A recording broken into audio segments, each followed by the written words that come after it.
I pulled a stranger from the river on the coldest night of my life, and she looked at me like I'd just ruined everything. She didn't want saving, she wanted to disappear.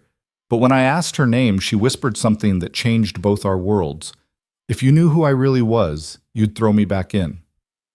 My daughter was waiting at home. My heart was still buried with my wife. I had no room for someone else's damage. But some people don't ask permission to rewrite your life. They just do it. This is what happened when I chose to stay. Stick around until the end, hit that like button, and drop a comment with your city so I can see how far this story travels. Ryan Carter had learned to live quietly. Not peacefully, there was a difference. Peace suggested contentment, maybe even joy. Quiet just meant you'd stopped expecting anything loud enough to shake you. At 32, he'd already buried a wife, raised a 6-year-old alone, and developed the kind of routine that kept chaos at a safe distance. Tuesdays and Thursdays were therapy days for Emma. Mondays and Wednesdays were groceries and laundry. Fridays, if he had the energy, he'd let her pick a movie. Saturdays were for catching up on all the things he'd let slide during the week. Sundays, he'd sit on the porch after she went to bed and wonder what the hell he was doing with his life. It wasn't much, but it was his. The evening of October 14th started no differently than any other Thursday. Emma's session ran late. Dr. Brennan always let her talk past the hour if she was on a roll, so Ryan spent 40 minutes in the waiting room scrolling through his phone, pretending he wasn't reading articles about grief that he'd already memorized. When Emma finally emerged, clutching the stuffed giraffe she refused to leave behind, her face looked lighter than it had in weeks. "Good session?" he asked. She nodded, swinging the giraffe by its neck. "We talked about Mom." Ryan's chest tightened, but he kept his voice steady. "Yeah? What about her?" "Just stuff. Like how it's okay to miss her but also be happy sometimes." He reached down and squeezed her shoulder. "Dr. Brennan's right." "I know." Emma looked up at him with those enormous brown eyes, her mother's eyes. "Can we walk by the river?" Ryan hesitated. It was nearly 7, and the temperature had been dropping all week. The kind of cold that got into your bones and stayed there. But Emma rarely asked for anything, and he wasn't about to say no. "Yeah, okay, but just for a little bit." They walked in silence, Emma skipping ahead occasionally to examine a leaf or a stone, Ryan trailing a few steps behind with his hands shoved deep in his jacket pockets. The river ran fast this time of year, swollen from the recent rains, and the sound of it rushing over the rocks was almost hypnotic. It drowned out the noise of the city behind them, the honking cars and distant sirens. And for a moment Ryan could almost pretend they were somewhere else entirely. The path curved along the water's edge, lined with old oak trees that had shed most of their leaves. A few joggers passed them, going the opposite direction, their breath visible in the cold air. A couple sat on one of the benches overlooking the water, wrapped up in each other, oblivious to the world. Ryan watched them for a moment, feeling something twist in his chest. He used to be that person. Used to have someone to hold on to when the world got cold. "Dad, look!" Emma was crouched by the railing, pointing at something in the water. "Is that a fish?" Ryan walked over, peering down. "Maybe. Hard to tell with the current. I wish we could see better." "It's getting dark, Em. Fish are probably heading wherever fish go at night." "Where do they go?" "I don't know. Fish bed, fish couch?" Emma giggled. "Fish don't have couches." "How do you know? Have you ever been a fish?" "No." "Then you can't say for sure." She rolled her eyes, but she was smiling. That smile, it was the thing that kept Ryan going on the days when getting out of bed felt impossible. As long as Emma could still smile, he figured he was doing something right. That was when he heard the scream. It wasn't loud, more like a sharp gasp, the kind of sound someone makes when they've just realized they've made a terrible mistake. Ryan's head snapped up, scanning the path ahead. Emma had frozen mid-step, her eyes wide. "Dad? Stay here." He didn't wait for her to argue. His legs were already moving, carrying him toward the railing where the path curved closest to the water. At first he didn't see anything, just the dark rush of the river and the skeletal trees lining the opposite bank. Then he saw her, a woman, maybe 10 feet out, thrashing in the current. Her arms flailed wildly, her head dipping below the surface before breaking through again. She wasn't screaming anymore. She didn't have the breath for it. Ryan didn't think. Thinking would have reminded him that the water was freezing, that he had a daughter standing 20 feet away, that he wasn't a strong swimmer even in the best conditions. Thinking would have paralyzed him, so he didn't think. He kicked off his shoes, vaulted the railing, and hit the water. The cold was a knife. It drove into his chest, his lungs, every nerve in his body lighting up in protest. For a second he couldn't move, couldn't breathe, couldn't see, couldn't do anything but sink. The shock of it was total, like his body had forgotten how to function. His limbs felt heavy, uncoordinated. The current grabbed at him immediately, trying to pull him under, and panic flared hot in his throat. Then survival instinct kicked in, and he clawed his way to the surface, gasping. Water filled his mouth, his nose. He coughed it out, his eyes stinging, and forced his legs to kick. The current was stronger than he'd expected, much stronger. It dragged him sideways, downstream, and for a terrifying moment he thought he'd made a mistake. He was going to drown trying to save someone else, and Emma would be left alone on the shore, watching. But then he twisted, searching for the woman, and spotted her a few feet to his left. Her movements had grown weaker, more erratic. She was going under. Ryan kicked hard, fighting the pull of the water, and lunged. His fingers closed around her wrist, and he yanked her toward him. She came up sputtering, coughing, her eyes unfocused and wild with terror. He locked an arm around her chest, the way he'd seen in movies, and kicked toward the shore, praying the current wouldn't rip them both under. It felt like hours. It was probably less than 2 minutes. His muscles screamed, his lungs burned, and the cold had numbed his hands to the point where he wasn't sure he was still holding on. The woman wasn't helping. She was dead weight in his arms, her head lolling against his shoulder. He couldn't tell if she was conscious or not. All he could do was kick, pull, fight against the water that wanted to claim them both. His foot scraped against something, rock maybe, or the muddy slope of the bank. He dug in, finding purchase, and hauled them both forward. The woman's weight dragged him down, but he kept pulling, kept moving until finally they were out of the water and collapsing onto the grass. Ryan rolled onto his back, gasping. His vision swam. Everything hurt. His chest felt like someone had driven a spike through it, and his limbs trembled uncontrollably. Somewhere in the distance he heard Emma calling his name, her voice high and panicked, but he couldn't respond yet. He was too busy trying to remember how to breathe. Beside him, the woman coughed violently, expelling a mouthful of river water onto the ground. She rolled onto her side, gasping, her dark hair plastered to her face like seaweed. Ryan forced himself upright, blinking water out of his eyes, and reached for her shoulder. "Are you okay?" She flinched at his touch, jerking away so violently he thought she might try to crawl back into the river. For a moment she just stared at him, her chest rising and falling rapidly, her eyes wide and unfocused. Then she scrambled backward, putting distance between them, her hands digging into the wet grass. "Don't!" Her voice was raw, barely audible. "Don't touch me." Ryan raised his hands, palms out. "I'm not going to hurt you. I just want to make sure you're okay." She didn't answer. Her eyes darted around, at him, at the river, at Emma, who was now running toward them. And Ryan realized she wasn't just shaken, she was terrified. Not of the water, of him, of being seen. "Dad!" Emma skidded to a stop beside him, her face pale and streaked with tears. "Are you okay?" "What happened? I thought... "I'm fine, Em." Ryan reached out and pulled her close, wrapping one wet arm around her shoulders. "I'm fine, everything's okay." "But you went in the water and you didn't come up, and I thought, hey, look at me." He waited until she met his eyes. "I'm okay. See? I'm right here." Emma nodded, but she was shaking.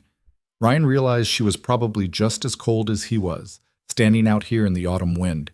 He needed to get her home, needed to get them all somewhere warm. He turned back to the woman, who was now sitting with her knees drawn up to her chest, shivering violently.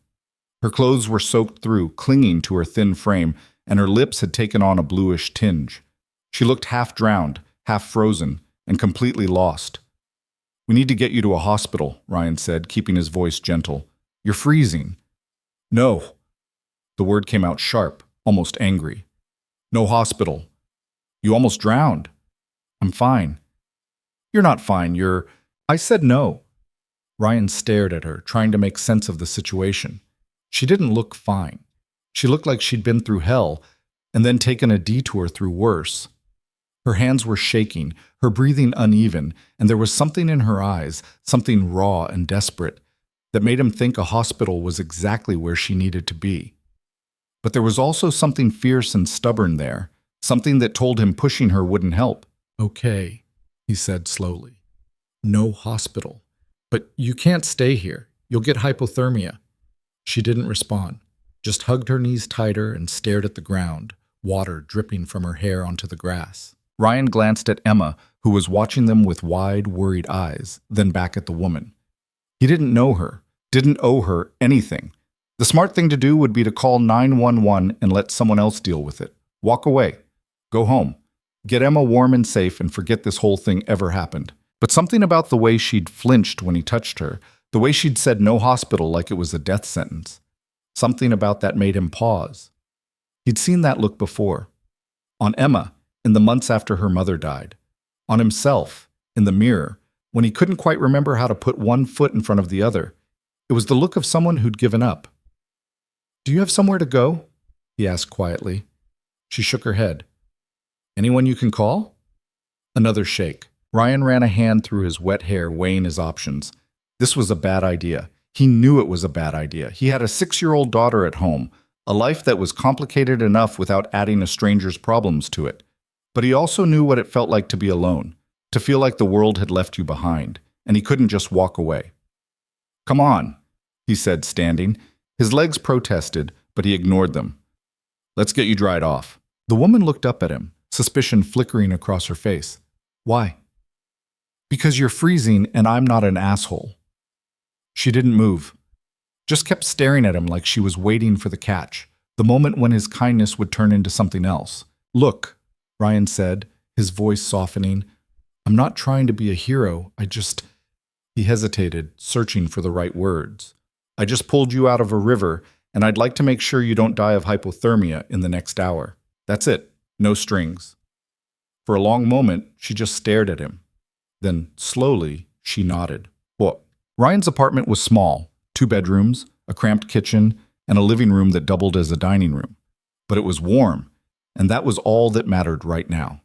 He grabbed a stack of towels from the bathroom and handed them to the woman, who was standing just inside the door, dripping onto the hardwood floor and looking like she might bolt at any second. "Shower's through there," he said, pointing down the short hallway. "Take as long as you need. I'll find you something dry to wear." She took the towels without a word, her fingers barely closing around them, and disappeared into the bathroom. A moment later, he heard the water turn on. Emma tugged on his sleeve. "Dad, who is she?" "I don't know, Em." "Why did she jump in the river?" Ryan crouched down to her level, meeting her eyes. "I don't think she jumped. I think she slipped." "But she looked scared, like she didn't want to be saved." Ryan paused. Emma was 6, but she was sharp. Too sharp sometimes. "People get scared when they're in danger, kiddo. That's normal." "Are we going to help her?" "Yeah, we're going to help her." "Okay." Emma nodded, like that settled it. "I like helping people. Mom used to say that's what makes us good." Ryan's throat tightened. "Yeah, she did." "Do you think Mom would be proud of you for saving that lady?" He pulled Emma into a hug, burying his face in her damp hair. "I hope so, Em. I really hope so." When he finally let go, Emma was looking at him with those big, serious eyes. "Are you okay, Dad?" "I'm okay." "You're shaking." "I know. I'm just cold. Go pick out a movie for later, all right? Something funny." She hesitated, then nodded and headed toward the living room, glancing back over her shoulder every few steps. Ryan straightened, exhaling slowly, and went to find some clothes. He pulled an old t-shirt and a pair of sweatpants from his drawer, then hesitated. The woman was smaller than him, a lot smaller. The clothes would swallow her, but it was all he had, so he left them folded outside the bathroom door and went to change out of his own wet things. By the time he'd peeled off his soaked jeans and sweatshirt and pulled on dry clothes, he was still shivering. The cold had settled deep into his bones, the kind that made you wonder if you'd ever feel warm again. He made his way to the kitchen and started a pot of tea, more for something to do with his hands than because he actually wanted any. The apartment was quiet except for the sound of running water and Emma's soft humming from the living room. Ryan leaned against the counter, staring at the steam rising from the kettle, and tried not to think about what he'd just done. tried not to think about the fact that he'd brought a complete stranger into his home, around his daughter, without knowing the first thing about her. But what was he supposed to do? Leave her there? Call the cops? She'd made it pretty clear she didn't want help, at least not official help. And something about the look in her eyes had reminded him so much of the person he'd been 3 years ago, right after Sarah died, that he couldn't just walk away. The shower turned off. A few minutes later, the bathroom door opened and the woman emerged wearing his t-shirt and sweatpants, both far too big for her. The pants were rolled up at the ankles, and she'd tied the drawstring as tight as it would go. Her hair hung damp around her shoulders, and without the river water plastering it to her face, Ryan could see her more clearly. She was younger than he'd first thought, late 20s maybe, sharp cheekbones, full lips, eyes that might have been beautiful if they weren't so haunted. There was something familiar about her, though he couldn't place it, like maybe he'd seen her before, in passing, but couldn't remember where. "Better?" Ryan asked. She nodded. "Thank you." "Don't mention it." He poured 2 mugs of tea and handed her one. "I'm Ryan, by the way, Ryan Carter." She took the mug, wrapping both hands around it like she was trying to absorb all its heat at once. "Lena. Lena." He repeated the name, testing it out. "Nice to meet you, Lena. Under less dramatic circumstances, maybe, but still." She didn't smile, just sipped the tea, her eyes fixed on the floor. Ryan leaned against the counter, studying her. Up close, even in oversized clothes with wet hair, she had a kind of presence, the kind that made you look twice. But there was also something fragile about her, like she was holding herself together with sheer force of will, and one wrong word might shatter her completely. "So," he said carefully, "you want to tell me what happened back there?" Lena's grip on the mug tightened. "I slipped." "You slipped?" "Yeah, on a flat path in the middle of the evening, on a dry night." Her jaw clenched. "Yes." Ryan didn't push. He'd been to enough of Emma's therapy sessions, sat through enough of Dr. Brennan's careful questions, to know when someone was holding on by a thread. Instead, he just nodded and took a sip of his own tea. "You don't have to tell me," he said, "but if you're in some kind of trouble, I'm not. Okay? I'm not in trouble, I just—" She stopped, her voice catching. "I just needed to get away." "From what?" She didn't answer, just stared into her tea like it might hold some kind of answer. They stood in silence for a moment. Then Lena set the mug down on the counter, her hands trembling slightly. "I should go." "Go where?" "I don't know, somewhere. Anywhere that's not here." "Lena, I appreciate what you did," she said, her voice tight and controlled. "Really, I do, but I can't—" She stopped, swallowing hard. "I can't be here." Ryan frowned. "Why not?" She didn't answer, just turned toward the door, her movements stiff and mechanical, like she was forcing herself to go through the motions. "Wait." He stepped in front of her, not blocking her exactly, just making her pause. "Just wait. It's dark, it's cold, and you don't have anywhere to go. At least stay until morning. Get some sleep. Figure out your next move when you're not half frozen." "I can't." "Why?" "Because—" She looked up at him, and for the first time he saw the raw fear in her eyes. Not fear of him exactly. Fear of something else. Something bigger. "Because if you knew who I really was, you wouldn't want me here." Ryan stared at her, trying to understand. "What are you talking about?" Lena shook her head, backing away. "I need to leave. Lena, thank you for the tea and for pulling me out, but I can't stay." She pushed past him, heading for the door. Ryan grabbed her wrist, not hard, just enough to stop her, and she spun around, eyes blazing. "Don't." He let go immediately, raising his hands. "I'm sorry, I just—" He hesitated, searching for the right words. "Look, I don't know what's going on with you, and I'm not going to pretend I do, but whatever it is, it doesn't matter. Not tonight." "Yes, it does." "Why?" "Because—" Her voice cracked, and she looked away. "Because I'm not worth it." Ryan blinked, taken aback. For a moment, he didn't know what to say. Then he took a breath and spoke quietly. "You don't get to decide that." Lena stared at him, her eyes glistening with unshed tears. "You don't know me." "No," he agreed. "But I know you're standing here and you're alive, and that's enough for me." She looked away, her shoulders sagging under the weight of something he couldn't see. Why do you care? Ryan thought about it. Thought about Emma, waiting in the living room, probably pretending to watch a movie while she listened to every word they were saying.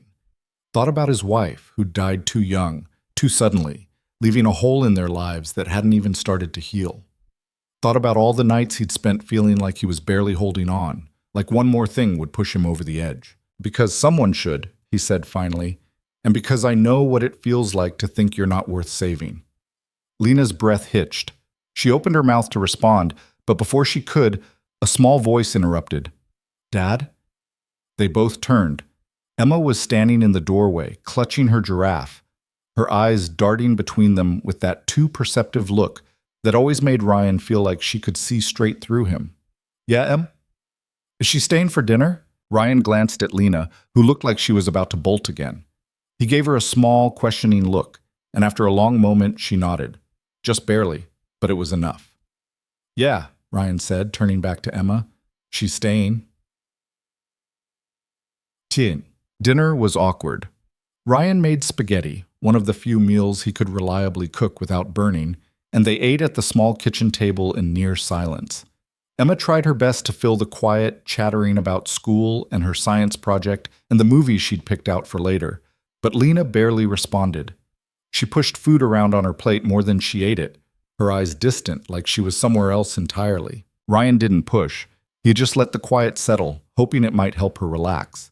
It didn't, really. Lena kept glancing at the door like she expected someone to burst through it at any moment. Her shoulders were tense, her movements careful and controlled, and Ryan got the sense that sitting here, eating dinner with strangers, was taking every ounce of strength she had. Do you have any brothers or sisters? Emma asked suddenly, looking at Lena with genuine curiosity. Lena blinked, startled by the direct question. No, I'm an only child. Me too. Well, I am now. I used to have a mom, but she died. Emma? Ryan started, but Emma kept going. It's okay, Dad. Dr. Brennan says it's healthy to talk about it. She turned back to Lena. Do you have a mom? Lena's expression flickered, something painful crossing her face before she locked it down. I used to. Did she die too? Emma, that's enough, Ryan said gently. It's okay, Lena said quietly. Then to Emma. Yeah, she died when I was about your age. Emma nodded solemnly, like this information made perfect sense. That's sad, but at least you remember her, right? Sometimes I worry I'm going to forget what my mom looked like. Ryan's chest tightened. You won't forget, Em. How do you know? Because I won't let you. We'll keep her pictures, we'll tell stories, you'll remember. Emma seemed satisfied with that. She took another bite of spaghetti, then looked at Lena again. Do you remember your mom? Lena was quiet for a long moment. Then she nodded. Yeah, I remember her. What was she like? Emma, she was kind, Lena said, cutting him off. Her voice was soft, distant. She used to sing all the time, in the kitchen, in the car, everywhere. She had a terrible voice, but she didn't care. A small, sad smile touched her lips. I used to be embarrassed by it. Now I wish I could hear it one more time. Emma nodded, understanding in a way that only someone who'd lost a parent could. I get that.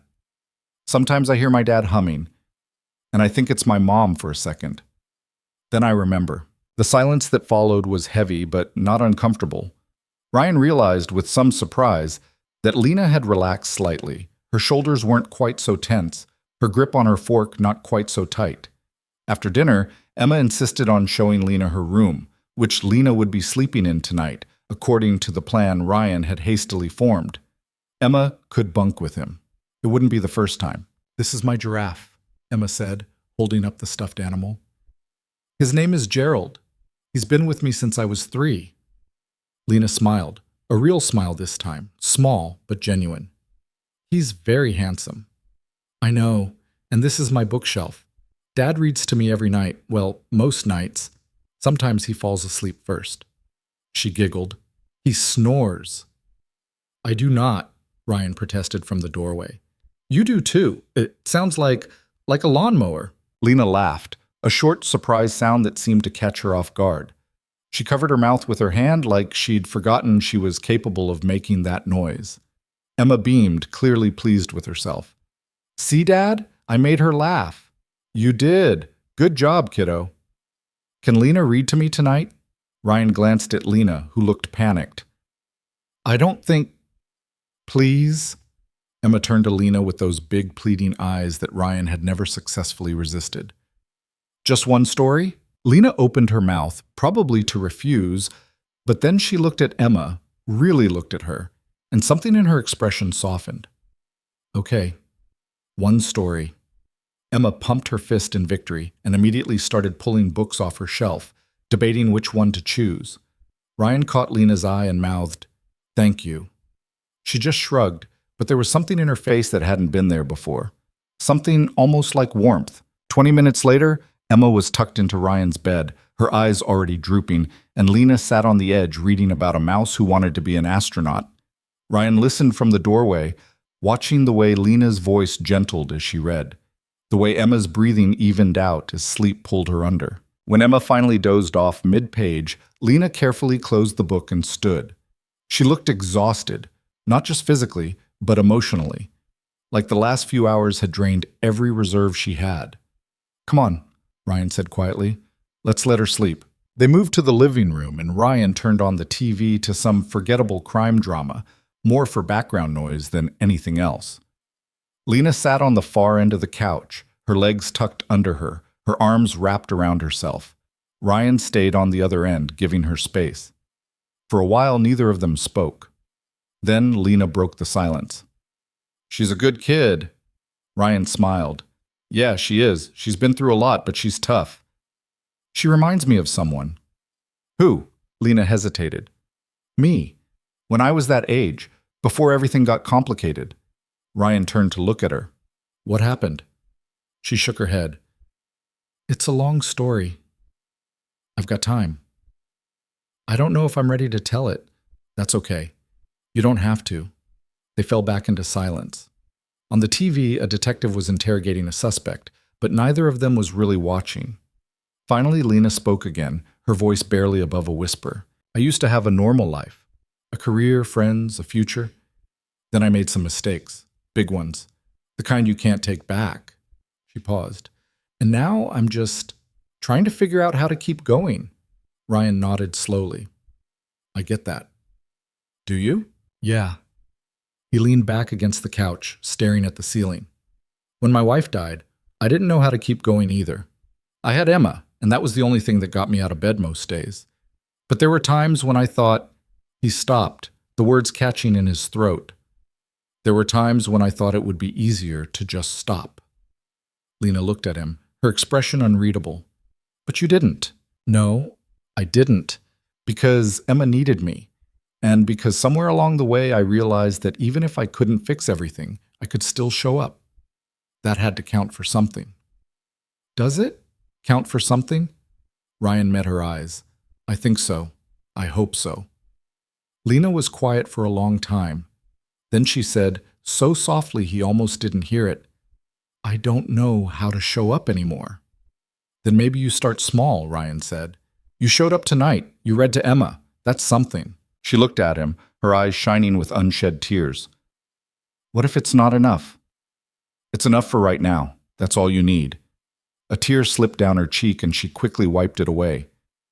I don't know why you're being so nice to me. Because you need someone to be.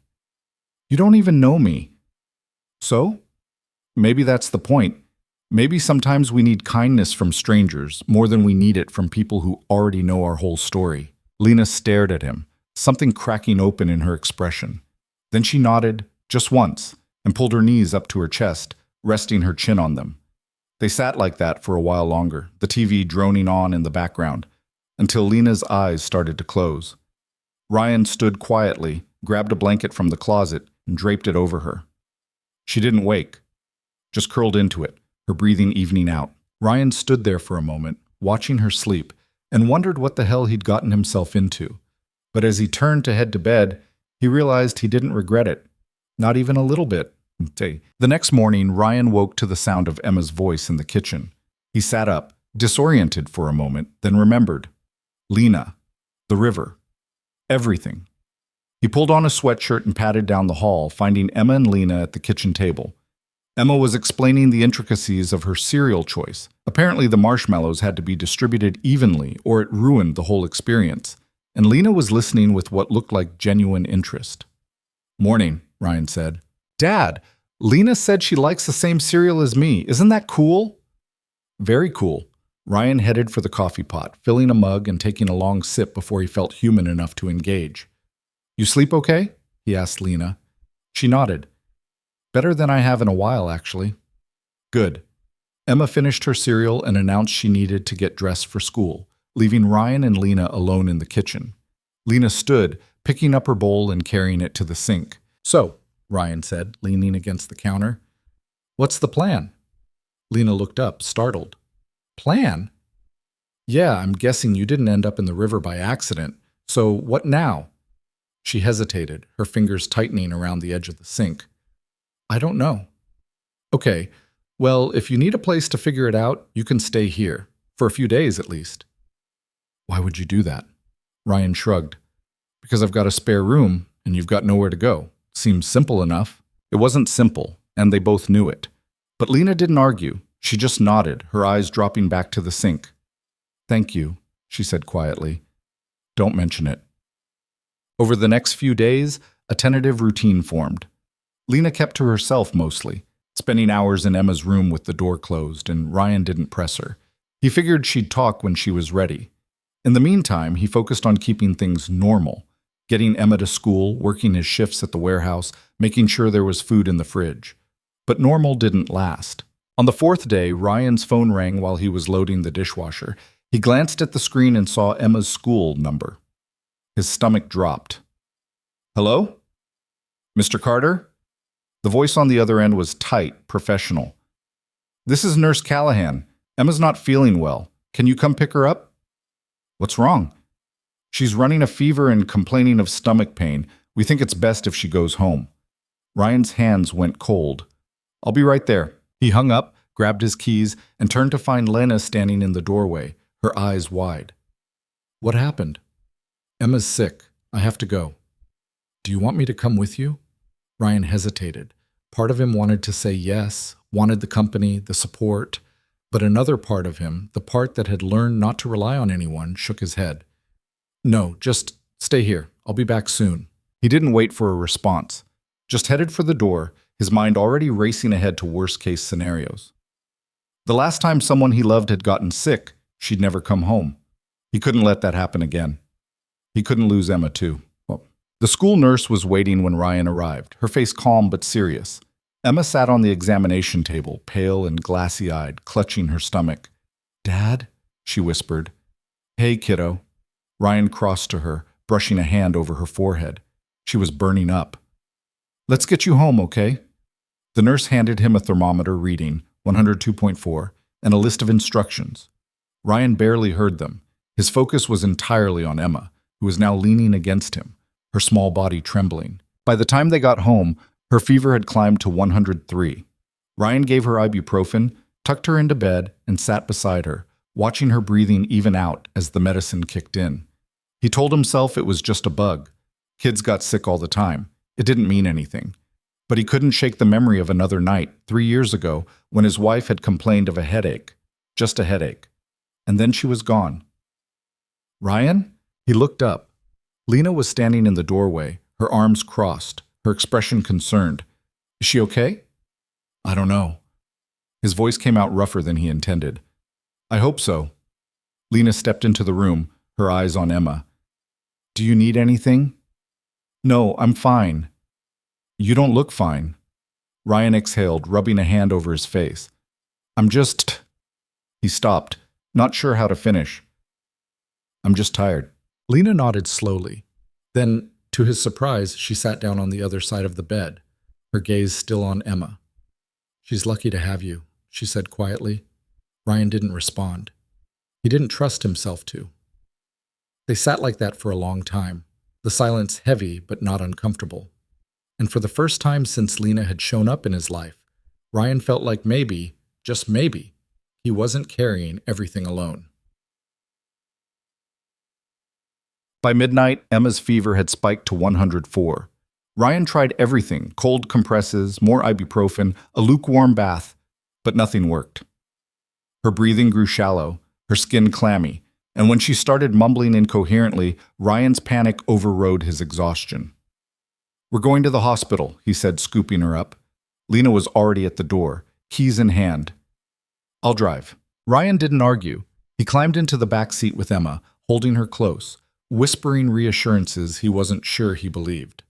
Lena drove fast but steady, her knuckles white on the steering wheel, and Ryan was grateful he didn't have to do this alone. The ER was chaos. Too bright, too loud, too full of people who all looked like they were one bad diagnosis away from breaking. Ryan gave Emma's information to the intake nurse, his voice shaking, and then they waited. Lena sat beside him, silent. At one point, she reached over and squeezed his hand. He squeezed back, grateful for the anchor. When the doctor finally called Emma's name, Ryan felt like he'd been holding his breath for hours. He followed the doctor into the examination room, Lena trailing behind, and watched as they hooked Emma up to an IV, took blood, ran tests. "We'll know more soon," the doctor said, her tone calm but non-committal. Ryan nodded, too numb to respond. It was nearly 3 a.m. when the results came back. The doctor pulled Ryan aside, her expression serious. "It's appendicitis. We need to operate." Ryan's world tilted. "What?" "Her appendix is inflamed. If it ruptures, it could be life-threatening. We need to move quickly." "Okay?" The word came out automatic. "Okay. Do it." The doctor nodded and disappeared. Ryan turned back to Emma, who was half asleep, her small hand clutching his. "Dad?" she murmured. "I'm here, Em. Am I going to be okay?" Ryan's throat tightened. "Yeah, kiddo. You're going to be fine." He didn't know if that was true. But he said it anyway, because that's what parents did.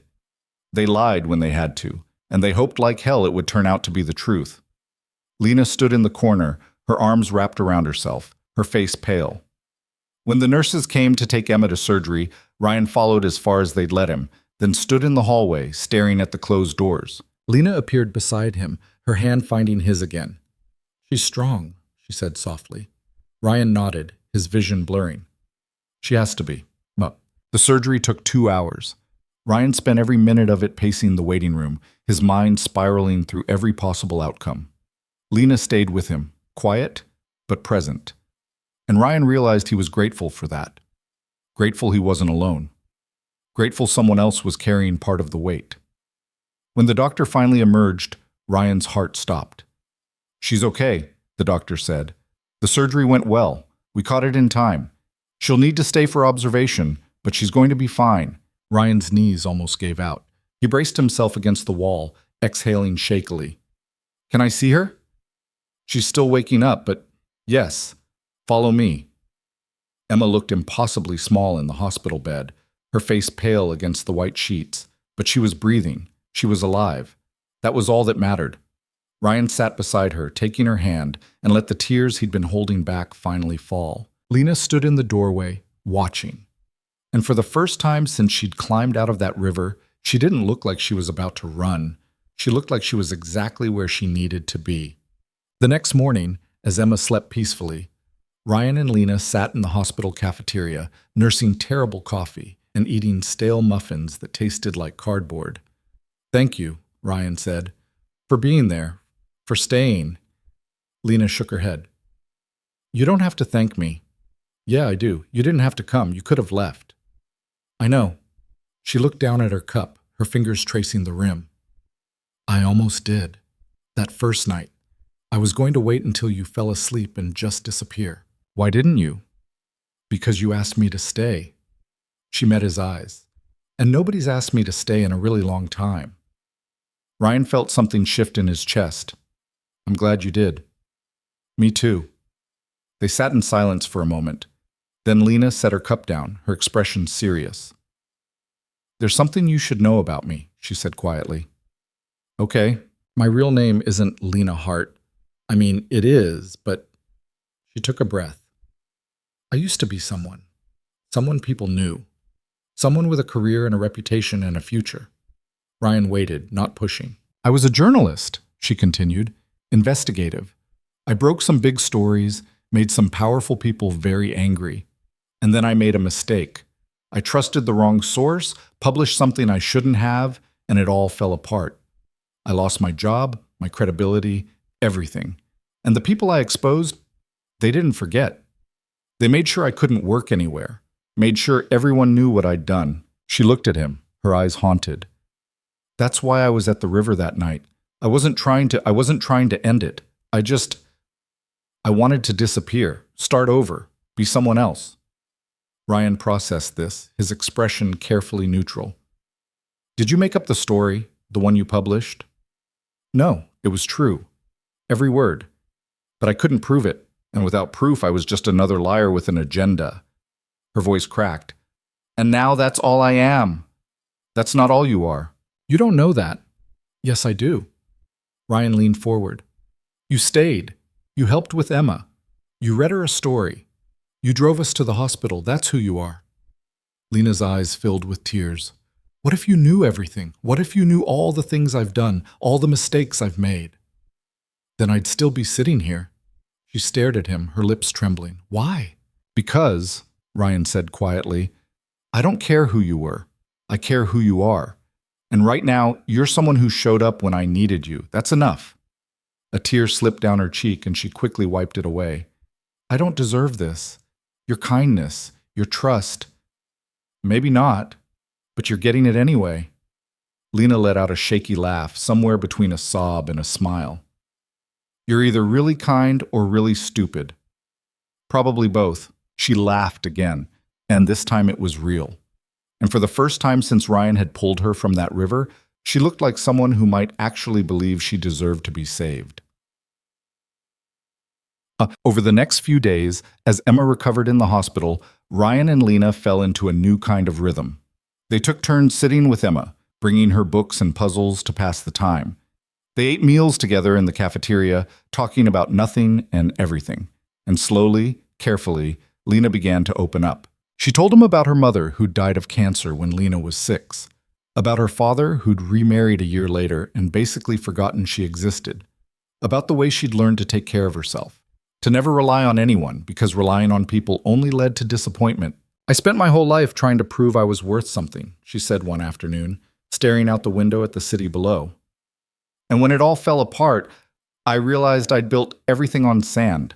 One wave, and it was gone. So what are you going to do now? Ryan asked.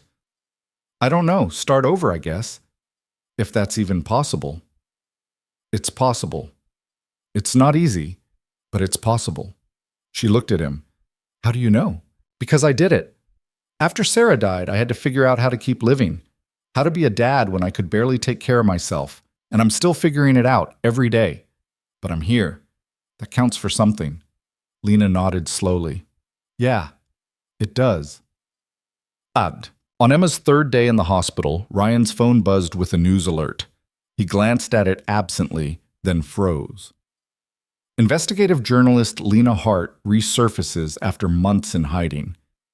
His stomach dropped. He looked up at Lena, who was reading to Emma, completely oblivious. Then he clicked the article. The piece was brutal. It detailed Lena's fall from grace, the scandal that had ended her career, the accusations of fabrication and bias. It included quotes from people she'd exposed calling her a fraud, a liar, someone who'd do anything for a story. And at the bottom, there was a recent photo of her, grainy and distant, but unmistakably her, with a caption that read, Hart spotted in the city after months of speculation about her whereabouts. Ryan set his phone down, his mind racing. So this was what she'd been running from. Not just the loss of her career, but the constant scrutiny. The inability to move forward because the past kept dragging her back. Lena must have felt his gaze because she looked up. What? Ryan hesitated, then handed her his phone. The color drained from her face as she read. Her hands started to shake. How did they... I don't know. I have to go. She stood abruptly, nearly knocking over her chair. I have to leave. If they know I'm here... Lena, wait. No, you don't understand. If they find out I've been staying with you, they'll come after you too. They'll twist it into something it's not. They'll... Lena, Ryan caught her arm gently. Stop. I can't stop. I have to... Listen to me. His voice was firm but kind. "You're not running anymore." She stared at him, her eyes wild. "You don't know what they'll do. Then we'll deal with it. Together." "Dad?" Emma's small voice cut through the tension. "What's wrong?" Ryan forced a smile. "Nothing, kiddo. Everything's fine." But as Lena pulled away from him and headed for the door, Ryan knew everything was far from fine. The storm was coming, and this time he wasn't sure they'd be able to weather it. Lena didn't go far. Ryan found her 20 minutes later in the hospital parking garage, sitting on the concrete curb between two cars, her head in her hands. She didn't look up when he approached, didn't acknowledge him at all, but he could see her shoulders shaking. "I called my neighbor," Ryan said, sitting down beside her. "Mrs. Chen. She's going to sit with Emma for a bit." "You didn't have to do that." "Yeah, I did. Because you looked like you were about to bolt, and I'm not letting you disappear without talking to me first." Lena finally looked up. Her eyes were red, her face blotchy. "There's nothing to talk about. You saw the article. You know what they think of me." "I know what some people think. That's not the same thing." "It's enough." She wiped at her face with the back of her hand. "It's always enough. Once they decide who you are, that's it. You're done." Ryan was quiet for a moment, watching a car wind its way up the ramp to the exit. "When Sarah died," he said finally, "everyone had an opinion about how I should handle it, how long I should grieve, when I should start dating again, whether I was doing right by Emma. Strangers, mostly. People who'd never lost anyone, never raised a kid alone, but they all knew exactly what I should do. That's not the same. Isn't it? People deciding they know your story better than you do?" Lena shook her head. "Those people meant well. The people writing about me, they want blood. They want me to disappear, or better yet, admit I'm everything they say I am. So prove them wrong. How? I can't get my job back. I can't undo what happened. The story I published was true, Ryan, but I can't prove it. The source recanted. The documents disappeared. All I have is my word. And my word isn't worth anything anymore." Ryan leaned back against the car behind them. "What was the story about?" Lena was quiet for so long he thought she might not answer. Then she took a breath. "A pharmaceutical company, Kellerman Biotech. They were running trials on a new drug, something for chronic pain, and the early results were incredible. But there were side effects they weren't reporting, serious ones, heart problems, liver damage. People were dying, and they were burying it." "How did you find out?" "A whistleblower. Someone inside who couldn't live with it anymore. She gave me everything, internal memos, test results, emails from executives. It was airtight, or I thought it was." "What happened?" "I published, and within 48 hours, Kellerman's lawyers came down like a hammer. They said the documents were fabricated, that my source was lying, that I'd been part of some elaborate hoax. My source disappeared, literally vanished, wouldn't return my calls. The documents I'd been given suddenly didn't match what was on file, and I was left holding the bag." Ryan frowned. "They got to her. Your source." "I don't know. Maybe. Or maybe she was lying from the start." Lena's voice cracked. "That's the part that keeps me up at night. What if I was wrong? What if I destroyed my life over a lie?" "Do you think it was a lie?" "No. I saw her face when she gave me those files. She was terrified. She knew what she was risking. And the documents, I had experts verify them before I published. Everything checked out." "Then you weren't wrong." "But I can't prove it. And in journalism, if you can't prove it, you're wrong." Ryan turned to look at her. "So what are you going to do? Hide forever?" "I don't know." Her voice was barely audible. "I just know I can't drag you into this. You and Emma, you've been through enough. You don't need my mess on top of it." "Maybe that's not your call to make." Lena looked at him, her expression pained. "Ryan, you think you're protecting us by leaving, but all you're doing is proving them right. You're letting them win." "There's no winning here."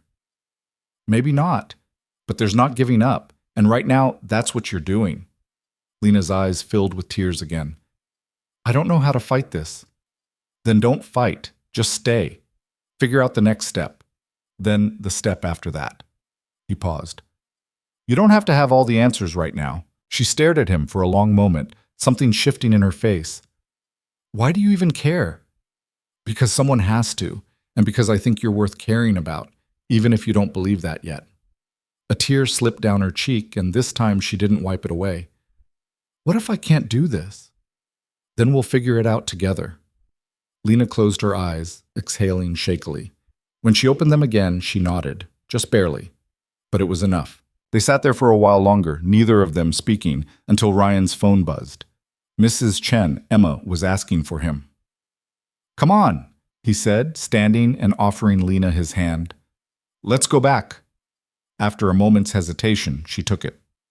That night, after Emma had fallen asleep and the hospital had grown quiet, Ryan sat in the uncomfortable visitor's chair scrolling through his phone. He'd been reading everything he could find about Lena's story, the original article she'd published, the subsequent fallout, the statements from Kellerman Biotech denying everything. The more he read, the more convinced he became that she'd been telling the truth. The company's response had been too fast, too coordinated. Within hours of publication, they'd had a full legal team ready with counter-evidence. That didn't happen by accident. "You're still awake." Ryan looked up. Lena stood in the doorway, holding 2 cups of coffee from the vending machine. "Couldn't sleep," he said, accepting one of the cups. "Thanks." She sat in the other chair, curling her legs under her. "What are you reading?" "Your article, the original one." Her face tightened. "Why?" "Because I wanted to see for myself." And I think you were right. About all of it." Lena looked away.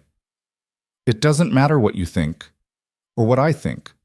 Without proof, then we find proof." She laughed, but there was no humor in it. "Ryan, people have been trying to take down Kellerman for years. They have more money and lawyers than most countries. If there was proof, someone would have found it by now. Maybe they weren't looking in the right places. And you think you can find something professional investigators couldn't?" "No, but I think maybe you can." Lena shook her head. "I'm done with that life. I can't go back there." "I'm not asking you to go back. I'm asking you to move forward. There's a difference." She was quiet, staring into her coffee. "Even if I wanted to, I wouldn't know where to start. My source is gone. The documents are gone. Everything's gone." "What about other sources? Other people who work there?" "I tried that. After everything blew up, I reached out to everyone I could think of. No one would talk to me. They were too scared." "That was then. Maybe now is different." "Why would it be different?" Ryan leaned forward. "Because you're not alone anymore. And because sometimes people need a reason to be brave. Maybe they just needed to see someone else take the first step." Lena looked at him, her expression uncertain. "You make it sound simple." "It's not simple, but it's possible." He paused. "And I think it's worth trying. For the people who got hurt. For the ones who might get hurt if Kellerman keeps doing this." "You don't even know me. Why do you believe in this so much?" "Because I believe in you." The words hung in the air between them. Lena opened her mouth, closed it, then looked away. "I'm scared," she said quietly. "I know." "What if I try and fail? What if it just makes everything worse?" "Then at least you tried. That's more than most people can say." Lena was quiet for a long time. Then, so softly Ryan almost didn't hear it, she said, "Okay. Okay. Okay. I'll try." Mas. Emma was discharged 3 days later with strict instructions to rest and avoid strenuous activity for at least 2 weeks. Ryan carried her to the car while Lena grabbed the bags, and they drove home in comfortable silence, Emma dozing against the window. "Can Lena stay with us?" Emma asked suddenly, her eyes still closed. Ryan glanced at Lena, who looked startled. "I don't know, Em. That's up to Lena. I want her to stay. She reads good stories." "She reads stories well," Ryan corrected automatically. "That's what I said." Lena smiled despite herself. "I can stay for a while, if that's okay with your dad." "It's okay with me," Ryan said. "Good." Emma settled back against the window, satisfied. "Because you're part of the family now." Lena's breath caught. She looked at Ryan, who just shrugged. "She's right, you know. Once Emma decides you're family, that's pretty much it. You're stuck with us." "There are worse things to be stuck with," Lena said quietly. Over the next week, Lena threw herself into research. She set up in Ryan's small dining room, her laptop surrounded by notebooks and printouts, and spent hours tracking down leads. Most of them went nowhere. Former Kellerman employees refused to talk. Lawyers shut her down. But she kept going, driven by something Ryan recognized, the need to prove she wasn't broken. Ryan helped when he could, between work shifts and taking care of Emma. He made coffee, brought her food, reminded her to sleep. And slowly, he watched her transform from the terrified woman he'd pulled from the river into someone harder, sharper, more focused. "I found something," she said one evening, looking up from her computer. Ryan set down the dishes he'd been washing. "What?" "An old colleague of my source. She left Kellerman right after the story broke. I managed to track her down. She's working at a clinic in Connecticut now." "Will she talk to you?" "I don't know, but I'm going to try." "When?" "Tomorrow. I can take the train, be back by evening." Ryan nodded. "I'll drive you." "Ryan, you don't have to." "I know, but I'm coming anyway." Lena stared at him. "Why?" "Because you shouldn't have to do this alone." Something shifted in her expression, something warm and grateful. "Okay. Thank you." The next morning, they left Emma with Mrs. Chen and made the 3-hour drive to Hartford. Lena was quiet for most of the trip, rehearsing what she'd say, but Ryan could see the tension in her shoulders, the way her hands kept fidgeting in her lap. "You're going to do great," he said. "You don't know that." "Yes, I do." The clinic was a small, nondescript building tucked between a pharmacy and a dry cleaner. They found Dr. Sarah Mitchell in her office, a tired-looking woman in her 40s with graying hair and kind eyes. "I wasn't sure you'd actually come," Sarah said when Lena introduced herself. "I wasn't sure you'd see me." Sarah gestured to the chairs across from her desk. "I'll be honest, I almost didn't. But then I figured, what the hell? They've already taken enough from both of us. You know what happened to me." "Everyone knows what happened to you. Kellerman made sure of that." Sarah leaned back in her chair. "They did the same thing to me. Not publicly, but they made it clear that if I ever spoke about the trials, they'd destroy me." "So why are you talking to me now?" "Because I'm tired of being scared. And because what they did, what they're still doing, it's wrong. People are dying because of that drug, and nobody's stopping them." Lena pulled out her recorder. "Can I record this?" Sarah hesitated, then nodded. "Yes, but if this gets back to them." "It won't, I promise." For the next hour, Sarah told them everything. How the trials had been manipulated, how adverse events had been downplayed or hidden entirely, how executives had pressured doctors to ignore warning signs. She even had copies of some emails she'd kept. Insurance, she called it, in case Kellerman ever came after her. "Your original source," Sarah said. "Dr. Amanda Chen. I worked with her. She wasn't lying. Everything she gave you was real." Lena's hand trembled slightly. "Do you know where she is now?" "No, she disappeared right after your story broke. Some people think Kellerman paid her off. I think they threatened her family. Amanda had a daughter, about 10 years old. If someone told me they'd hurt my kid if I didn't recant, I'd recant too." Ryan felt a chill run down his spine. He thought of Emma, of how far he'd go to protect her. "This is enough," Lena said, her voice shaking. Sarah, this is everything. Will you go on record?" Sarah took a deep breath. "Yes, but we need to be smart about this. If we go public now, they'll shut us down before we can get the story out. We need more people, more evidence. We need to make it too big to bury." "How do we do that?" "I can connect you with others. People who left Kellerman, people who lost loved ones to that drug. We build a case so airtight they can't deny it." She paused. "It's going to take time, and it's going to be dangerous, but I think we can do it." Lena nodded, tears streaming down her face. "Thank you." "Don't thank me yet. We've got a long road ahead." The drive back was quiet, but it was a different kind of quiet than the drive up. Lena stared out the window, her expression distant, and Ryan let her process. "You okay?" he asked finally. "I don't know. I spent so long thinking I was wrong that I'd imagined it or been manipulated. And now you know you were right." "Yeah, but that doesn't change what happened. My career is still gone. My reputation is still destroyed." "Not for long." She looked at him. "You really think we can do this?" "I know we can. Sarah's willing to talk. That's huge. And if she can connect you with others, you'll have everything you need. It's going to take months, maybe longer." "So? You've got time." Lena smiled, a real smile, the first one he'd seen in days. You're annoyingly optimistic, you know that? I've been called worse. They stopped for dinner at a diner off the highway, and over greasy burgers and watery coffee, Lena started mapping out her plan, who she needed to talk to, what evidence she needed to gather, how she'd publish the story once it was ready. I'll need to be careful, she said. If Kellerman gets wind of this before I'm ready, they'll bury it, and me. Then we'll be careful. Ryan, she set down her fork. You keep saying we, but this isn't your fight. You don't owe me anything. Maybe not. But I'm in it anyway. Why? Ryan thought about it. About the woman he'd pulled from the river, terrified and broken.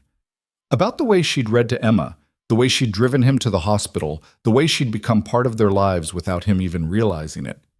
Because you matter, he said simply, and because someone needs to have your back. Might as well be me. Lena's eyes filled with tears and she quickly looked away. I don't know what I did to deserve you. You didn't have to do anything. You just had to stay. The weeks that followed fell into a rhythm. Ryan worked his shifts at the warehouse, came home to Emma, and spent his evenings helping Lena with her research. She was careful, methodical, reaching out to sources through encrypted emails and burner phones. Slowly, her network grew. Former employees, patients who'd been harmed by the drug, doctors who'd raised concerns and been silenced. Emma recovered fully, bouncing back with the resilience only kids seemed to have. She liked having Lena around, liked the way the apartment felt less empty with 3 people instead of 2. And Ryan found himself looking forward to coming home in a way he hadn't since Sarah died. One night, after Emma had gone to bed, Ryan found Lena on the couch, her laptop balanced on her knees. Still working? He asked. Always. I just got an email from one of the trial participants. She's willing to talk on camera. That's great. Yeah, it is. She looked up at him. Ryan, I've been thinking. Once this story breaks, if it breaks, things are going to get messy. Kellerman won't go down without a fight, and if they find out I've been staying here, they'll come after me. I know. Doesn't that scare you? Terrifies me, but I'm not asking you to leave. Lena closed her laptop, setting it aside. Why not? Most people would have kicked me out weeks ago. Ryan sat down beside her. Because you're not most people's problem. He paused, trying to find the right words. You're part of this now. Part of us.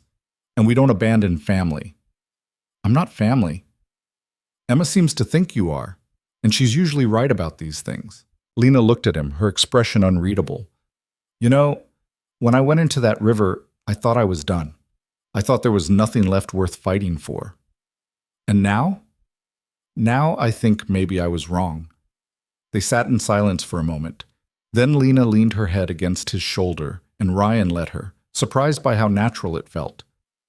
Thank you, she said quietly, for everything. You don't have to thank me. Yeah, I do. 2 months after that conversation, Lena's story was ready to publish. She'd partnered with a major news organization, one with the resources and legal backing to withstand Kellerman's inevitable counterattack. The article was comprehensive, hundreds of pages of documentation, dozens of interviews, a clear through line from the company's initial deception to the people who died as a result. This is it, she said, staring at her computer screen the night before it went live. Once I hit send, there's no going back. Ryan stood behind her, reading over her shoulder. Are you ready? I don't know. I thought I would be, but now... She turned to look at him. What if it's not enough? What if they still find a way to spin this? Then you'll have done everything you could, and that's all anyone can ask. Lena took a deep breath, her finger hovering over the mouse. Then she clicked. The article went live at 6 a.m. the next morning. By noon, it had been shared thousands of times. By evening, it was national news. Kellerman's stock plummeted. Executives issued carefully worded denials, lawyers threatened lawsuits, but the damage was done. Within a week, federal investigators had opened an inquiry.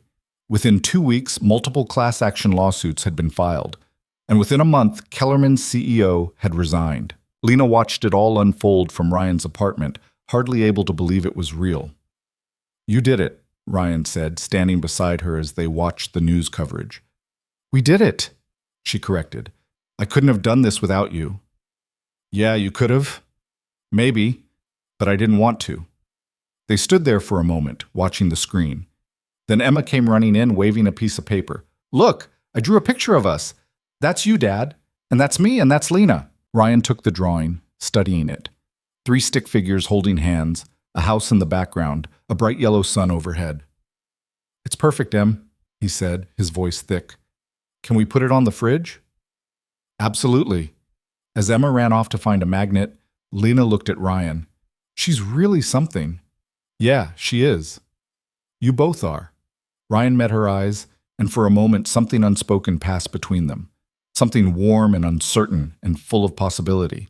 "Lena," he started, but his phone rang, cutting him off. He glanced at the screen and his expression changed. "It's Emma's school." "Answer it." He did, his face growing more serious with each passing second. When he hung up, he looked pale.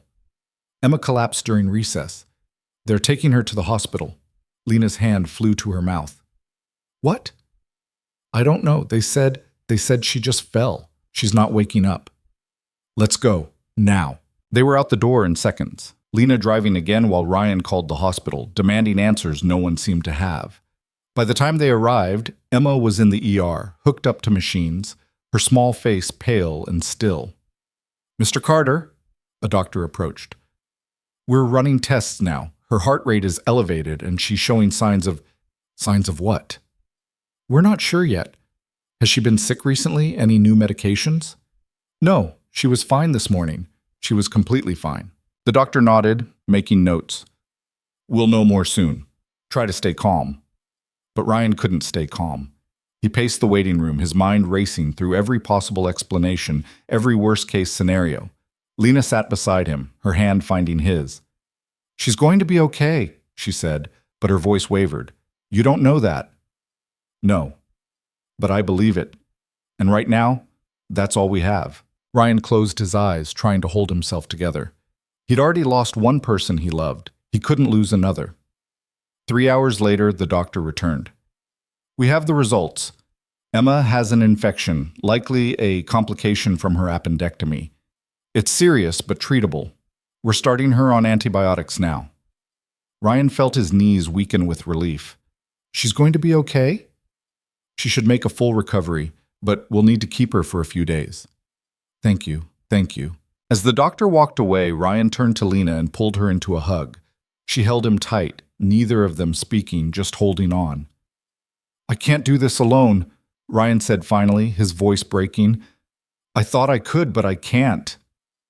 "You're not alone," Lena whispered. "I'm here. I'm not going anywhere."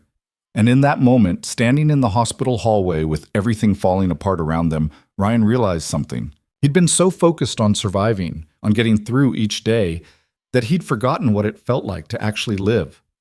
To let someone in. To take a risk on something that might not work out. But looking at Lena, seeing the way she'd shown up for him and Emma over and over again, he realized he didn't want to just survive anymore. He wanted more. And maybe, just maybe, so did she. Emma's recovery was slower than any of them wanted to admit. The infection had taken more out of her than expected, leaving her weak and tired in ways that scared Ryan more than he wanted to say out loud. She'd come home from the hospital with a list of restrictions. No running, no rough play, plenty of rest. And for the first time since her mother died, Emma actually looked fragile. "I'm bored," she complained for the 100th time, sprawled on the couch with Gerald tucked under her arm. "I know, kiddo," Ryan said, bringing her another cup of water. "But you heard what the doctor said. You need to take it easy." "Taking it easy is boring." Lena looked up from her laptop at the dining table. "Want me to read you another chapter?" Emma's face brightened slightly. "The one about the dragon?" "That's the one." While Lena read, Ryan stood in the kitchen pretending to wash dishes he'd already washed twice, just to have something to do with his hands. The medical bills from both hospitalizations were piling up on the counter, each envelope a reminder of how quickly everything could fall apart. His new job had insurance, but the deductible was brutal, and they'd blown through it weeks ago. His phone buzzed. Another rejection email from a credit card company. He'd been trying to consolidate the debt, but his credit score had taken a beating over the past few years. Every door he tried seemed to slam shut. "You okay over there?" Lena called from the living room. "Yeah, fine." She didn't believe him. He could tell by the look she gave him, but she let it go. Emma was halfway through the chapter, and interrupting would only make things worse. That night, after Emma had finally fallen asleep, Ryan sat at the kitchen table with a calculator and a notepad, trying to make the numbers work. They didn't. No matter how he shuffled things around, they were coming up short. "How bad is it?" Lena asked, sitting down across from him. Ryan didn't look up. "Bad." "Define bad." "We're 3 weeks behind on rent. The electric bill is overdue. And if I don't figure something out soon, we're going to be in real trouble." Lena reached across the table, gently taking the calculator from his hands. "Let me help." "I can't ask you to do that." "You're not asking, I'm offering." She paused. "I got paid for that magazine piece last week. It's not a fortune, but it's enough to cover rent and then some." Ryan finally looked at her. "Lena, we're in this together, remember? That's what you said. So let me actually be in it with you instead of watching you drown trying to do everything yourself." He wanted to argue, wanted to say he could handle it, that he didn't need help, that he was fine. But the truth was, he was drowning, and pride wasn't going to keep them housed. "Okay," he said quietly. "Thank you. Don't thank me. Just promise you'll actually let me help instead of trying to be some kind of martyr." "I'm not trying to be a martyr." "Yes, you are. You've been trying to be a martyr since the day I met you. It's very noble and very stupid." Despite everything, Ryan smiled. "Tell me how you really feel." "I just did." They paid the rent the next morning. The relief Ryan felt was immediate and overwhelming, like he'd been holding his breath for weeks and could finally exhale. But it also came with a twist of shame, the knowledge that he couldn't provide for his family on his own, that he needed rescuing just as much as Lena had that night by the river. Lena seemed to sense his internal struggle because she cornered him in the kitchen later that day. "Stop it," she said. "Stop what?" "Beating yourself up for accepting help. You pulled me out of a river, let me stay in your home, helped me rebuild my entire life. Why is it so hard to let me return the favor?" "Because I'm supposed to be the one who has it together. I'm supposed to take care of Emma, take care of us. That's my job." "Says who?" "Says, I don't know. Society, masculinity, my own stupid brain." Lena crossed her arms. "Well, your stupid brain is wrong. Taking care of people isn't about doing everything yourself. It's about building something together where everyone contributes what they can when they can. Right now, I can contribute money. Next month, maybe you can. That's how this works." Ryan knew she was right. Logically, he knew it. But emotionally, it still felt like failure. "I just don't want you to think I'm using you," he said. "Using me? Ryan, you've given me more than money could ever buy. You gave me a reason to keep living when I'd given up. You gave me a family. Don't you dare cheapen that by reducing it to dollars and cents." Her words hit him like a physical blow, not because they hurt, but because they were so completely, devastatingly true. "I'm sorry," he said. "Don't apologize. Just let me love you, all of you, including the parts that are struggling." Ryan pulled her close, burying his face in her hair. "I don't deserve you." "Probably not, but you're stuck with me anyway. Bochem." 2 weeks later, Ryan came home from work to find Lena pacing the living room, her phone pressed to her ear, her face tight with tension. "I understand, but I need to know if she's safe," she was saying. "Can you at least confirm that?" Ryan set down his keys quietly, not wanting to interrupt. Emma was at a friend's house for a play date, her first since getting sick, so the apartment was unusually quiet. Lena hung up, her hands shaking. "What's wrong?" Ryan asked.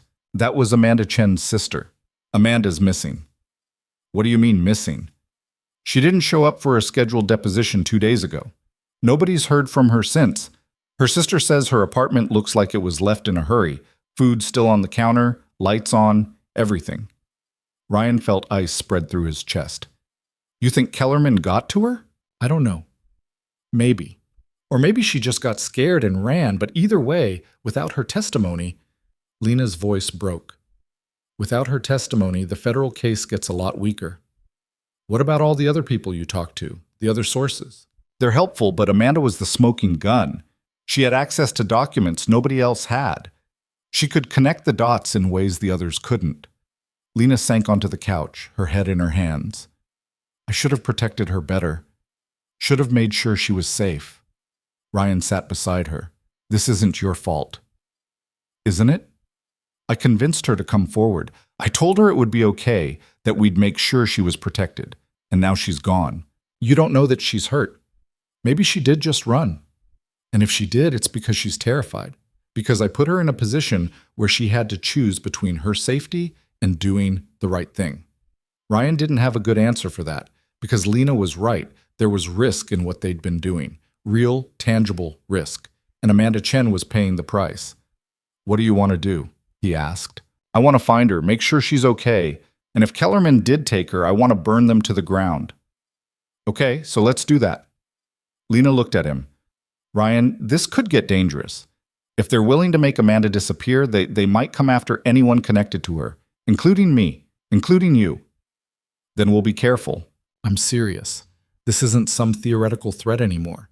These are people with unlimited resources who've already proven they're willing to hurt people to protect themselves.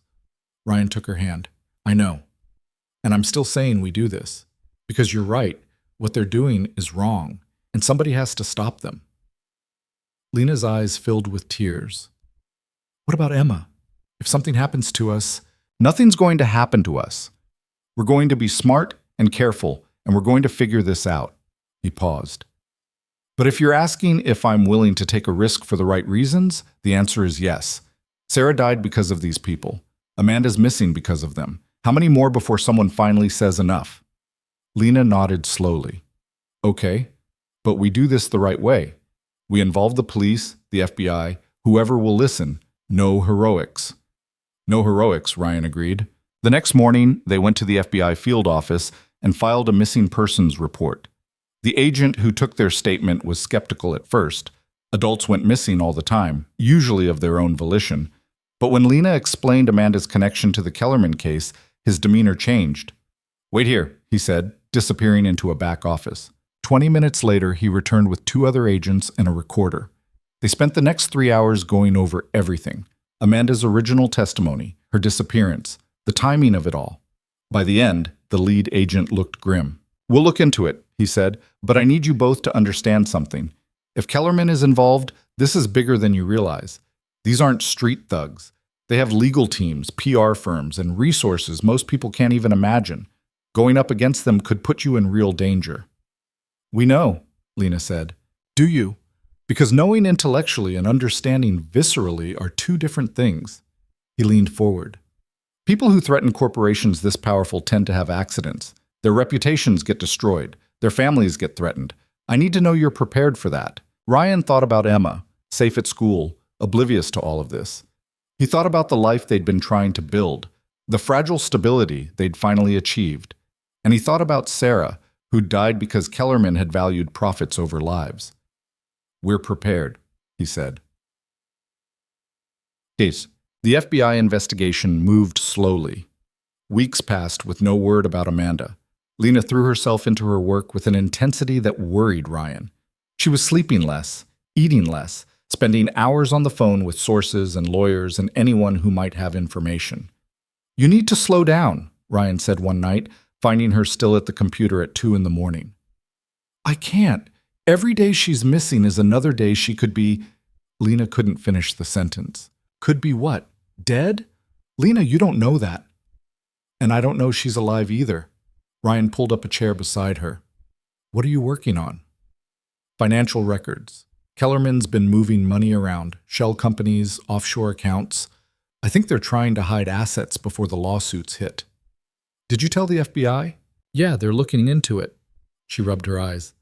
But it's slow. Everything's slow. And meanwhile, Amanda's still missing and Kellerman's still operating and people are still getting hurt.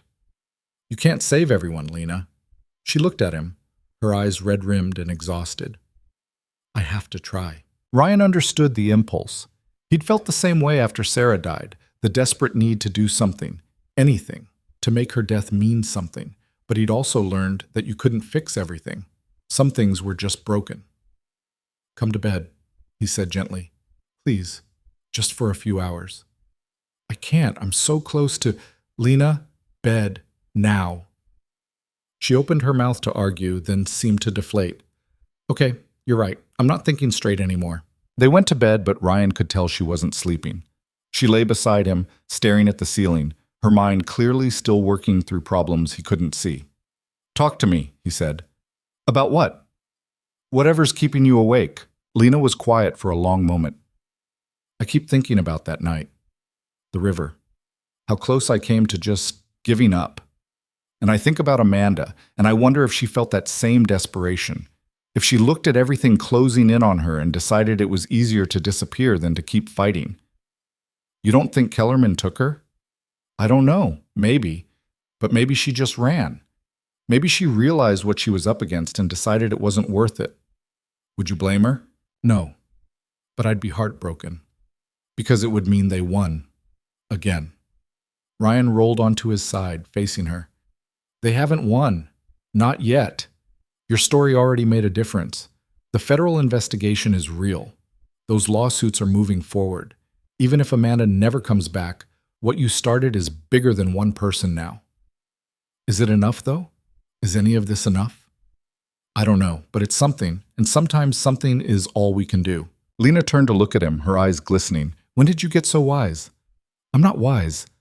I'm just really tired of watching you torture yourself." She laughed softly, and some of the tension left her shoulders. "I love you. I love you too. Even when you're being stubborn and self-destructive. Especially then? Especially then." They fell asleep wrapped around each other, and for a few hours at least, the weight of the world didn't feel quite so heavy. The breakthrough came from an unexpected source. Ryan was at work when his phone rang with a number he didn't recognize. He almost didn't answer. He'd learned to be wary of unknown numbers, but something made him pick up. "Is this Ryan Carter?" A woman's voice, nervous and quiet. "Yeah, who's this?" "My name is Jessica Torres. I'm a former assistant to one of Kellerman's executives.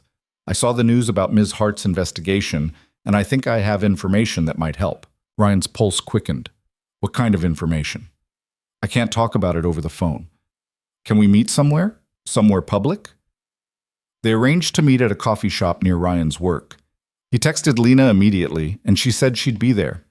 Jessica Torres turned out to be a woman in her late 20s, well-dressed but clearly terrified. Her hand shook as she stirred sugar into coffee she wasn't drinking. "Thank you for meeting with us," Lena said gently. "I almost didn't come. I signed an NDA. If they find out I'm talking to you, we'll protect your identity," Lena assured her. "Whatever you tell us stays confidential unless you explicitly agree otherwise." Jessica nodded, taking a shaky breath. "I worked for Marcus Kellerman, the CEO's son, for 3 years. I saw things, heard things, but I kept quiet because I needed the job and because I was scared." "What changed?" Ryan asked. "I saw the story about Dr. Chen going missing, and I realized," her voice broke, "I realized that could be me. If I don't speak up now, if I keep hiding what I know, I'm just as guilty as they are." "What do you know?" Lena asked carefully. Jessica pulled a flash drive from her purse. "Everything. Emails, financial records, recordings of meetings where they explicitly discussed covering up the side effects. And," she hesitated, "and information about Amanda Chen." Lena's breath caught. "She's alive." "I don't know. But I know Marcus had her followed. I saw the surveillance reports.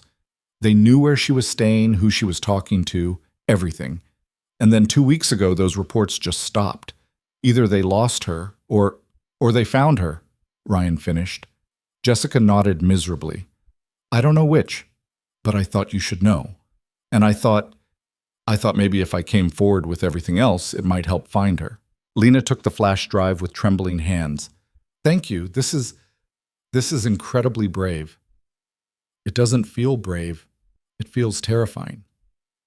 "Bravery usually does," Ryan said. They talked for another hour, Jessica laying out everything she knew. By the end, Lena had enough information to blow Kellerman's defense apart, but more importantly, they had leads on where Amanda might be. After Jessica left, Lena and Ryan sat in silence, both processing what they'd just learned. "This is it," Lena said finally. "This is what we needed." "Yeah, but we have to be careful how we use it. If Kellerman finds out about Jessica..." "I know. We'll take it straight to the FBI. Let them handle it." They did exactly that, handing over the flash drive and Jessica's testimony that same afternoon. The agents promised to act quickly, to follow up on the Amanda Chen leads immediately. We'll be in touch, the lead agent said. In the meantime, both of you need to be careful. If Kellerman realizes how much we know, they might start tying up loose ends. You think we're in danger? Ryan asked. I think you should take precautions. Vary your routes. Be aware of your surroundings. Don't be alone if you can help it. The warning sent ice through Ryan's veins. This was real now. Not theoretical danger, but actual physical risk. That night, he sat Emma down and had a conversation he'd hoped never to have. Em, I need you to listen to me carefully. For the next little while, you need to be extra careful about stranger danger, okay? Emma's eyes went wide. Why? What's wrong? Nothing's wrong. But Lena and I are working on something important, and we just want to make sure everyone stays safe. Is it the bad people? The ones who hurt Mom? Ryan's throat tightened. He'd never explicitly told Emma about Kellerman's connection to Sarah's death, but she was smart. She'd put pieces together. Yeah, kiddo, it's them. Are you going to stop them? We're trying. Emma was quiet for a moment, processing. Then she said, Good. They should be stopped. But that means you need to be extra careful. No talking to strangers. No going anywhere alone. If you see anything weird, you tell me or Lena right away. Okay? Okay, Dad. He pulled her into a hug, holding her tighter than necessary. I love you, Emma. More than anything in the world. I love you too, and I love Lena. We're a family now, right? Right. Then we'll be okay, because families protect each other. Ryan hoped she was right. The FBI found Amanda Chen 4 days later. She was alive, hiding in a motel 3 states away, terrified and exhausted, but unharmed. Kellerman had been tracking her, but she'd managed to slip away before they could make a move.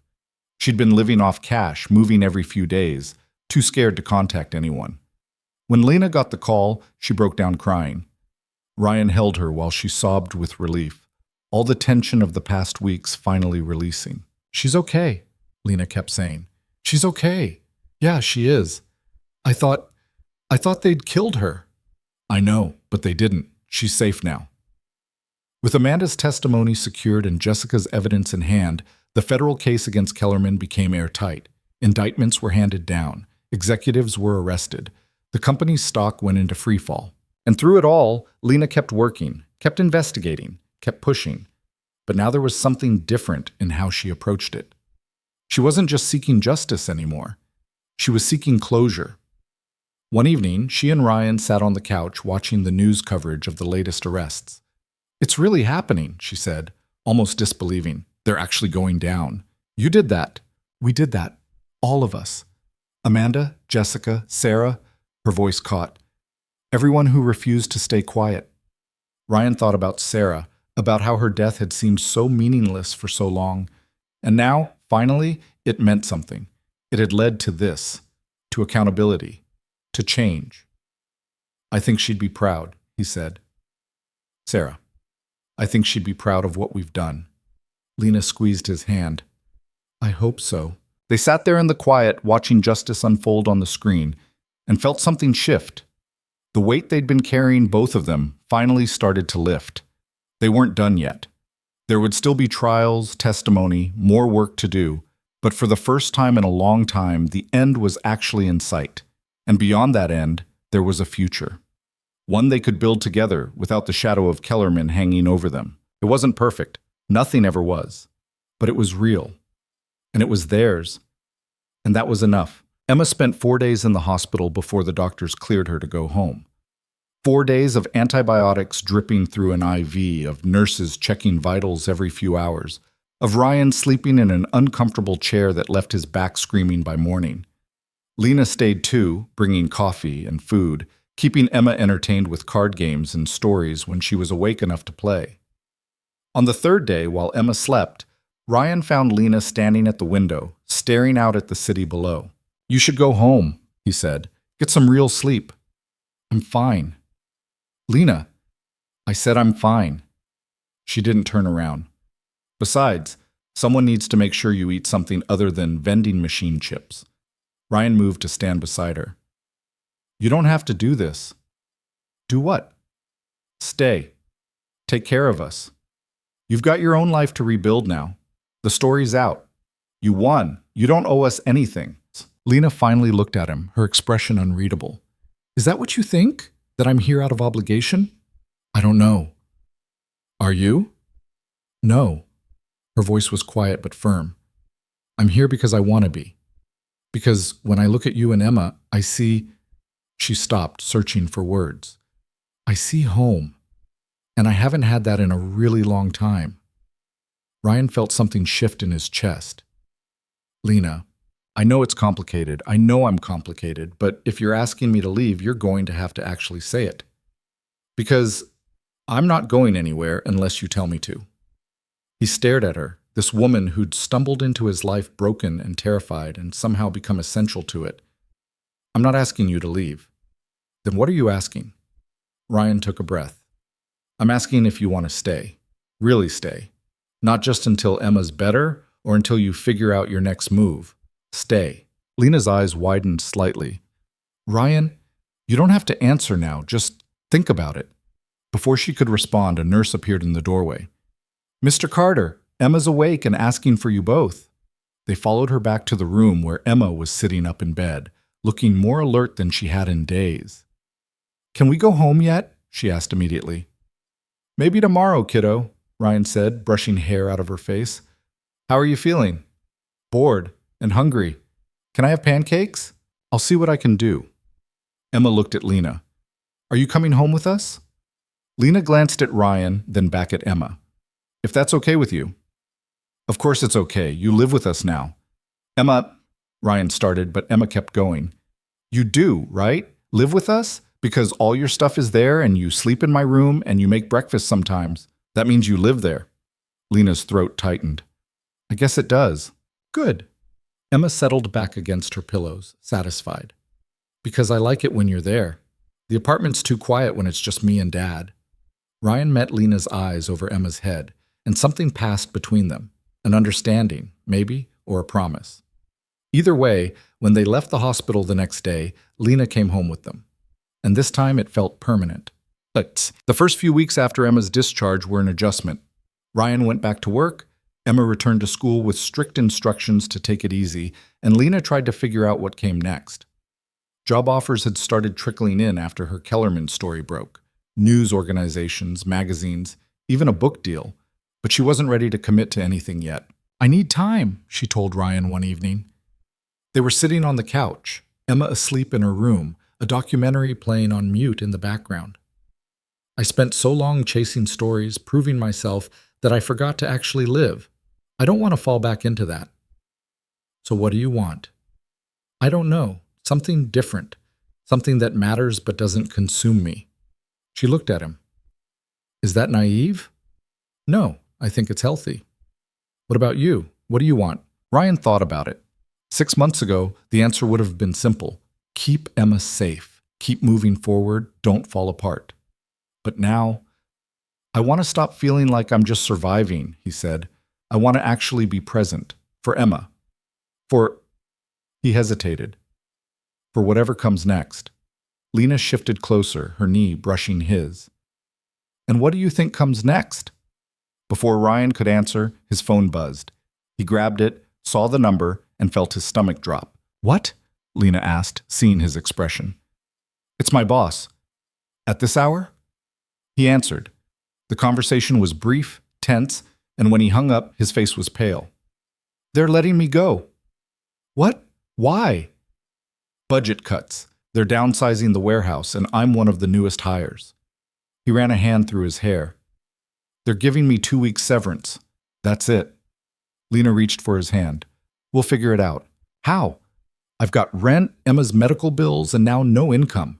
I can't... He stopped, the weight of it hitting him all at once. I can't keep doing this. Every time I think we're okay, something else falls apart. Ryan, I'm tired, Lena. I'm so tired of fighting. She squeezed his hand. I know. But you're not fighting alone anymore, remember?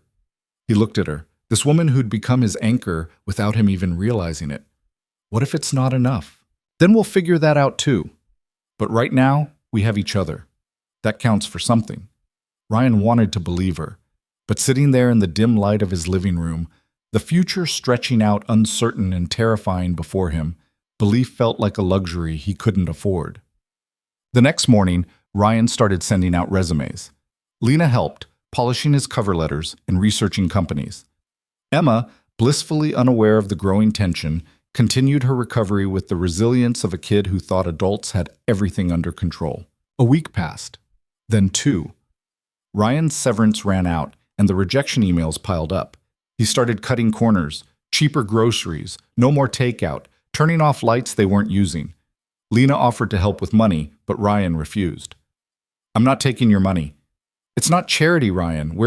She stopped, unsure how to finish that sentence. What were they? Roommates? Friends? Something more? "Were what?" Ryan asked, his voice sharper than he intended. "Because I need to know. I need to know what this is before I let myself depend on you more than I already do." Lena stared at him, caught off guard by the directness.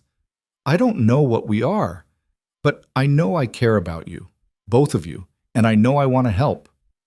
Wanting to help and being able to help long-term are different things. What happens when you take one of those jobs? When you move on with your life? "What makes you think I'm moving on?" "Because everyone does eventually." The words hung in the air, heavy with the grief Ryan had been carrying since Sarah died. Lena felt them land like a punch. "I'm not Sarah," she said quietly. "I know." "Do you?" "Because it feels like you're waiting for me to leave, like you've already decided I will, so there's no point in letting me stay." Ryan looked away. "I'm just trying to protect Emma and myself." "By pushing me away?" "By being realistic." Lena stood, her hands shaking. "You want realistic? Here's realistic. I love you, Ryan. I don't know when it happened or how, but I do. And I love Emma. And the thought of leaving you both makes me feel like I'm drowning all over again. But if you can't trust that, if you're going to keep waiting for me to prove I'm not going to disappear, then maybe I should leave, because I can't live in limbo forever." Ryan's head snapped up, his eyes wide. "You love me? Did you not hear anything else I just said?" "No, I heard it. He stood, closing the distance between them. "I didn't think—" "What?" "That anyone could love you? That you deserved it?" "Both, maybe." Lena cupped his face in her hands. "You're an idiot." "I know. A stubborn, self-sabotaging idiot who doesn't know when to accept help." "I know that too. And I love you anyway." Ryan kissed her. It was messy and desperate and probably a terrible idea given everything else falling apart around them, but he didn't care. For the first time in 3 years, he let himself feel something other than fear or grief. He let himself feel hope. When they finally pulled apart, both breathing hard, Lena rested her forehead against his. "We're going to be okay," she whispered. "Promise?" "No, but I'm going to try like hell to make it true." Oshant. Things didn't magically get better after that. Ryan still struggled to find work. Bills still piled up. But something had shifted between him and Lena, and that made the hard days slightly more bearable. 2 weeks later, Lena got a call from a news producer. They wanted her to join their investigative team. Good pay, full benefits, the kind of stability she hadn't had in years. She scheduled a meeting, came home, and found Ryan in the kitchen making dinner. "I got a job offer," she said. Ryan looked up from the stove. "That's great." "It's in Chicago." His face fell. "Oh, I haven't accepted it yet. I wanted to talk to you first." Ryan turned off the burner, wiping his hands on a towel. "What's there to talk about? It's a good opportunity. You should take it." "Just like that?" "What do you want me to say, Lena? That I want you to turn down your dream job to stay here with me and Emma while I can't even afford to keep a roof over our heads? I want you to tell me what you actually want, not what you think is noble or right or best for me. What do you want?" Ryan stared at her, his jaw tight.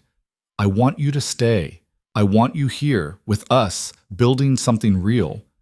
But I can't ask you to do that when I've got nothing to offer." "You have everything to offer. You just can't see it." "Lena, I'm not taking the job." "What? Why?" "Because I meant what I said. I love you. I love Emma. And I don't want to build a life somewhere else when everything I care about is right here." "But the money? I have freelance offers. I can work remotely. It won't be as stable, but it'll be enough. And if it's not, then we'll figure it out together." Ryan felt something crack open inside him, all the fear and pride and stubborn independence he'd been clinging to since Sarah died. I don't know how to do this, he admitted. How to let someone in. How to trust that you'll stay. Then learn. I'm not going anywhere, Ryan. Even when it's hard, even when you're being an idiot, I'm staying. He pulled her close, burying his face in her hair. Okay. Okay? Yeah. Okay, sure. That night, after Emma had gone to bed, Ryan and Lena sat on the couch mapping out a plan. Lena would take freelance assignments, building up a client base while staying local. Ryan would keep applying for jobs, but also consider going back to school, something he'd put off since Sarah died. They'd split expenses, pool resources, and stop pretending they weren't a team. This is crazy, Ryan said, staring at their rough budget. We're basically starting over from scratch. Yeah, but we're doing it together. What if we can't make it work? Then we'll fail together and figure out the next thing. Ryan looked at her, this woman who'd gone from stranger to something so much more important he didn't have words for it. When did you get so brave? When you pulled me out of that river. You showed me it was possible to keep going. Now I'm just returning the favor. A month later, Ryan got a job offer from a logistics company. Better pay than the warehouse, better hours. Lena's freelance work was picking up, her reputation slowly rebuilding. Emma was thriving, her health stable, her smile more frequent. But the biggest change came from Kellerman. One afternoon, while Lena was working at the dining table, her phone rang. Unknown number. Hello? Is this Lena Hart? The voice was unfamiliar, cautious. Who's asking? My name is Dr. Amanda Chen. I think we need to talk. Lena nearly dropped the phone. Amanda Chen, her original source, the woman who'd vanished. Where are you? Lena asked, her voice tight. Safe. For now. I saw your story, the one you published, and Amanda's voice cracked. I'm sorry. I'm so sorry for what I put you through. What happened? Why did you disappear? They threatened my daughter, Kellerman's people. They said if I didn't recant, if I didn't disappear, they'd make sure she was taken from me. I had no choice. Where's your daughter now? Safe. With my sister. But Kellerman's lawyers are still watching. They know I'm a liability. Lena's mind raced. I need you to go on record. With everything, not for me, for everyone who got hurt. I can't. They'll come after me again. They're already after you. They'll always be after you. But if we do this together, if we make enough noise, they won't be able to silence us. Amanda was quiet for a long time. If I do this, I need protection. For me and my daughter. I'll make it happen. I promise. 2 days later, Amanda Chen sat down for a recorded interview. She detailed everything, the threats, the manipulation, the money Kellerman had offered her to disappear. The interview aired as part of a follow-up piece, and within hours, the FBI had opened a criminal investigation. Kellerman's stock crashed, executives were indicted, and Amanda finally could stop running. You did it, Ryan said, watching the news coverage with Lena. You really did it. We did it, Lena corrected. I couldn't have gotten here without you. What happens now? Now? Lena leaned back against the couch. Now I get to choose what comes next. And I choose this. Us. Ryan smiled. Us. I like the sound of that. But even as things fell into place professionally, personally, the road stayed rocky. Ryan struggled with letting Lena in completely, old habits of self-reliance dying hard. Lena battled moments of doubt, wondering if she was really cut out for this kind of life. Domestic, settled, responsible for more than just herself. One night, they had their first real fight. It started over something small. Ryan making plans without consulting Lena, Lena spending money on Emma's birthday gift without checking the budget first. But it escalated quickly, all the underlying tension bubbling to the surface. You don't get to make decisions for all of us without asking, Lena said, her voice rising. We're supposed to be partners. Partners? You've been here, 6 months? That doesn't make you Emma's parent. The words hit like a slap. Lena recoiled. Is that what you think? That I'm just playing house? I don't know what I think, But I know I was doing fine before you showed up, and I'll be fine if you leave. Fine. Great. Maybe I should. Lena grabbed her jacket and headed for the door. Ryan watched her go, his pride keeping him rooted in place even as every instinct screamed at him to stop her. She made it to the hallway before Emma's voice stopped them both. Don't go. Lena turned. Emma stood in her doorway, tears streaming down her face. Please don't go. I don't want you to leave like Mom did. Lena's heart shattered. She dropped to her knees, pulling Emma close. I'm not leaving, sweetheart. I promise. Dad's mad at you. I know, but grown-ups fight sometimes. It doesn't mean we stop loving each other. Emma looked up at Ryan, who was now standing in the hallway, his face stricken. Dad, tell her you're sorry. Ryan crossed to them, kneeling beside Lena. I'm sorry, Em, and I'm sorry, Lena. I didn't mean what I said. I was scared and stupid, and... I know, Lena said quietly. Me too. They stayed there in the hallway, the three of them tangled together, until Emma's breathing evened out and the worst of the fear passed. Later, after Emma was back in bed, Ryan and Lena sat on the couch, not touching but close enough to feel each other's presence. I'm terrified, Ryan admitted, of losing you, of screwing this up, of Emma getting hurt. I'm terrified too, of not being enough, of letting you both down, of waking up one day and realizing I'm in over my head. So what do we do? Lena reached for his hand. We stay scared, and we do it anyway. Ryan looked at her, this woman who'd saved him as much as he'd saved her. I love you. I should have said it before, but I'm saying it now. I love you. I love you too. Even when I'm an idiot? Especially then. The federal trial against Kellerman executives began 3 months later. Lena testified, her voice steady as she laid out everything she'd uncovered. Amanda Chen testified too, no longer afraid. By the time the prosecution rested, the evidence was overwhelming. The verdicts came down on a cold January afternoon, guilty, all counts. Lena watched from the courtroom, Ryan beside her, and felt the weight of the past year finally lift. It wasn't over. There would be appeals, more legal battles, more stories to tell. But the truth was out, and it had won. That night, they celebrated quietly at home. Emma insisted on making a cake, which came out lopsided and slightly burned, but they ate it anyway, laughing at Emma's artistic interpretation of justice. What now? Ryan asked later, after Emma had gone to bed. What do you mean? You've closed the biggest story of your career. You could go anywhere, do anything. What do you want to do? Lena thought about it. A year ago, she would have said she wanted her old life back. The prestige, the recognition, the feeling of being important. But now, I want to keep doing this, she said. Working from here. Being with you and Emma. Building something that lasts. You sure? This life? It's not exactly glamorous. No, but it's real, and that's worth more. Ryan pulled her close, and they sat there in the quiet, both of them finally believing they'd found something worth holding on to. The road ahead wouldn't be easy. They'd fight, struggle, doubt themselves 1,000 more times, but they'd do it together. And that made all the difference. Spring arrived slowly that year, like it wasn't quite sure it was welcome. The snow melted in uneven patches, leaving the city looking tired and gray for weeks before the first green shoots finally pushed through. Ryan had always hated this time of year, the in-between, when winter was over but warmth hadn't quite arrived. It reminded him too much of grief, that long stretch of numbness before you remembered how to feel again. But this spring felt different.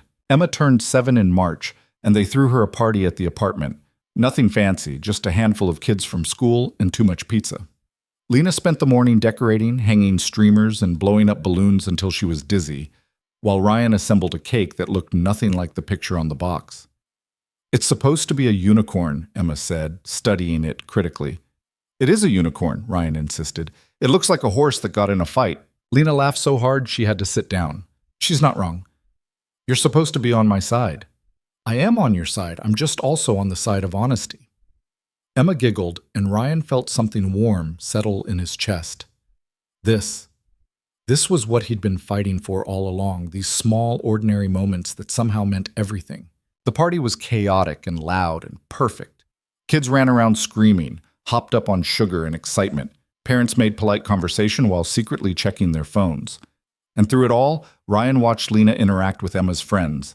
answering questions about her job and laughing at their terrible knock-knock jokes, and thought about how naturally she'd slipped into their lives. After everyone had gone home and Emma was passed out on the couch surrounded by wrapping paper, Ryan and Lena cleaned up in comfortable silence. "That was good," Lena said, tying off a garbage bag. "Yeah, it was."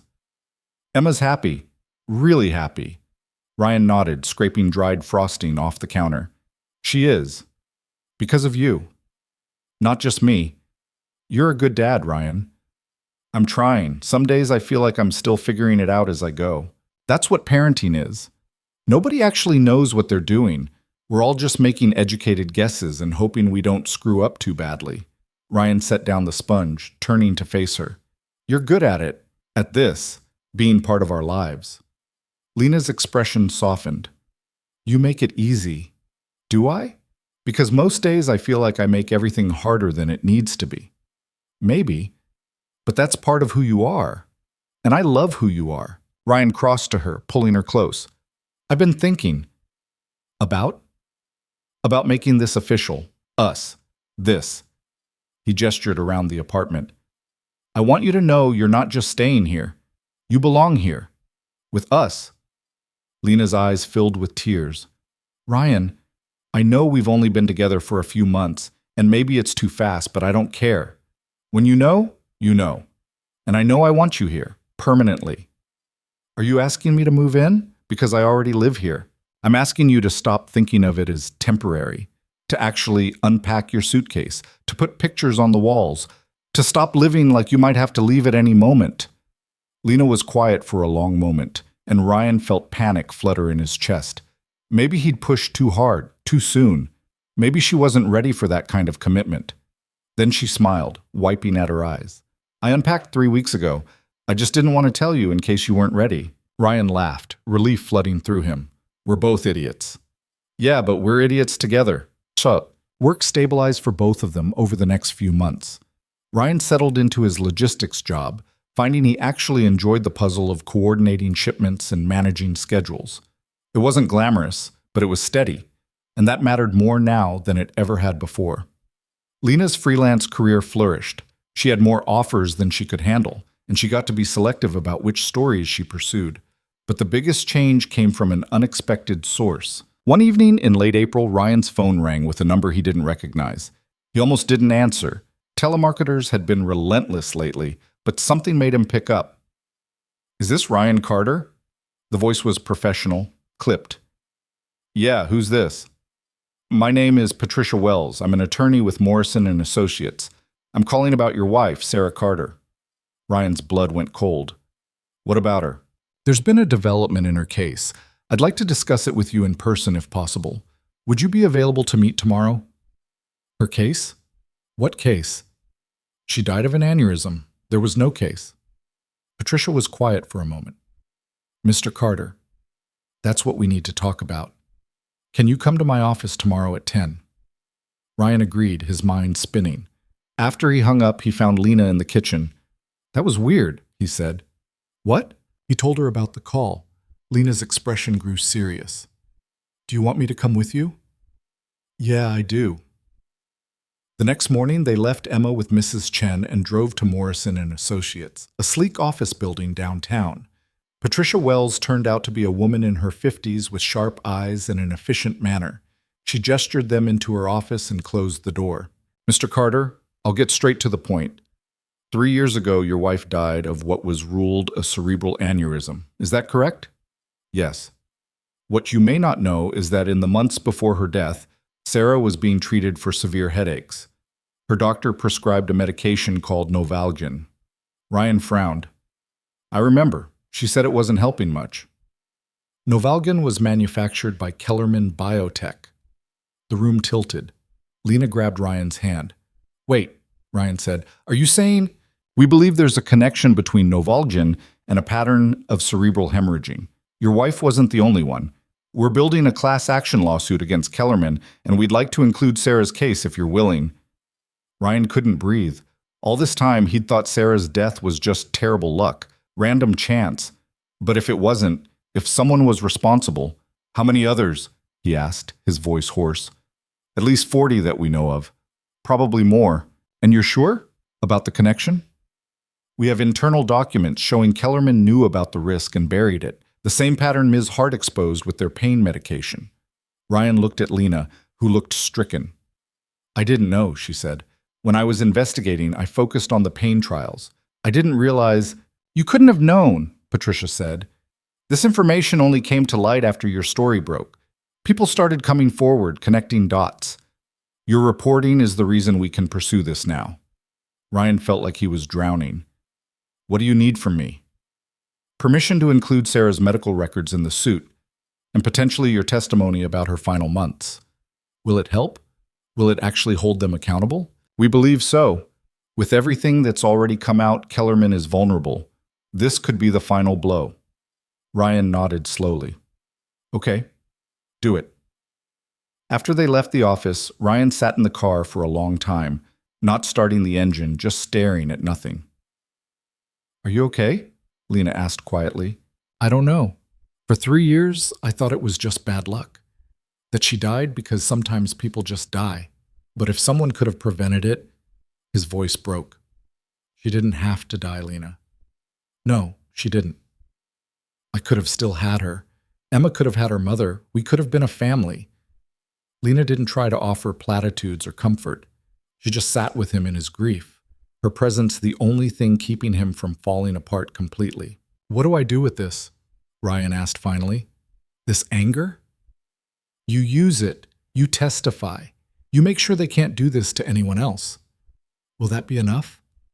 I don't know, but it's something, I said. The lawsuit moved forward quickly. Ryan gave his deposition, walking through Sarah's final months in excruciating detail. Her headaches, the medication that was supposed to help but didn't, the morning she collapsed, the hospital, the moment they told him she was gone. It was the hardest thing he'd ever done. But Lena was there, and that made it bearable. Emma noticed something was wrong, of course. She was too perceptive not to. Why are you sad, Dad? She asked one night at dinner. Ryan looked at Lena, unsure how to answer. They'd agreed to be honest with Emma about age-appropriate things, but how did you explain corporate malfeasance to a 7-year-old? I found out some things about why your mom died, Ryan said carefully. Things that made me angry, but I'm dealing with it, okay? You don't need to worry. Was it the bad people? The ones Lena wrote about? Ryan blinked. How do you know about that? I heard you and Lena talking, and some kids at school said their parents saw Lena on TV. Emma. It's okay, Dad. I know Mom died because she was sick, and I know sometimes being sick isn't fair. Dr. Brennan told me that. She paused, pushing peas around her plate. But if those people made her sick, then I'm glad you're stopping them. Ryan felt his throat tighten. When did you get so wise? I've always been wise. You just don't listen. Lena laughed despite herself, and even Ryan managed a small smile. Emma had her mother's ability to cut through complicated emotions with simple truth. It was both a gift and a wound. That night, after Emma was in bed, Ryan found Lena standing at the window overlooking the street. I can't stop thinking about it, he said. How different things would have been if Kellerman had just told the truth from the start. I know. Sarah would still be here. Emma would have her mother. I wouldn't have met you. He paused. I don't know how to feel about that last part. Lena turned to face him. You can grieve what you lost and still be grateful for what you have now. Those things aren't mutually exclusive. It feels wrong, being happy when she's gone because of them. Happiness isn't a betrayal. Sarah wouldn't want you to stay miserable forever. How do you know? Because she loved Emma. And anyone who loves their kid wants their partner to be happy, to give that kid a good life. That's not betrayal. It's honoring her memory by living well. Ryan thought about that, about Sarah, who'd been so full of life, so determined to squeeze every bit of joy out of each day. She wouldn't have wanted him to stop living. She would have wanted him to keep going, to find happiness again, to give Emma the childhood she deserved. I wish you could have met her, he said. Me too. She would have liked you. Maybe been a little jealous of how naturally you connect with Emma, but she would have liked you. Lena smiled sadly. I think about that sometimes. What it would have been like if things had been different, if we'd all met under normal circumstances. Yeah, me too. They stood there in the quiet, both of them mourning the life that could have been while trying to build something good from the wreckage of what was. The trial date was set for September. Over the summer, Ryan and Lena tried to maintain some sense of normalcy for Emma's sake. They went to the park, visited the zoo, took a weekend trip to the beach. Emma collected shells and built sandcastles while Ryan and Lena sat on a blanket watching her play. "I've been thinking," Lena said, digging her toes into the sand. About? About what comes after. After the trial, after everything's settled. What do we want our lives to look like? Ryan considered the question. "I don't know. Normal, I guess. Whatever that means. What if we left the city, found somewhere quieter? Somewhere Emma could grow up with a yard and good schools. You'd be okay with that? Leaving? The city was never really home for me. It was just where I ended up. But this," she gestured at Emma, at the ocean, at him. "This feels like home, and I could take it anywhere." Ryan felt something warm bloom in his chest. "I'd like that. A fresh start. All three of us." "Yeah?" "Yeah." They started looking at houses online that night, making lists of what they needed versus what they wanted. Emma got involved, insisting on a big backyard for a dog they didn't have yet and a room painted purple. They didn't make any concrete plans. Everything was still too uncertain, but it felt good to imagine a future. August brought a heat wave that made the city feel like a swamp. The apartment had one struggling air conditioning unit that barely kept up. Ryan took cold showers 3 times a day. Emma lived in her bathing suit, and Lena worked from coffee shops just for the relief of functional AC. One evening, as they ate ice cream for dinner because it was too hot to cook, Emma asked, "Are you going to marry Lena, Dad?" Ryan nearly choked on his spoon. "What? Marry her?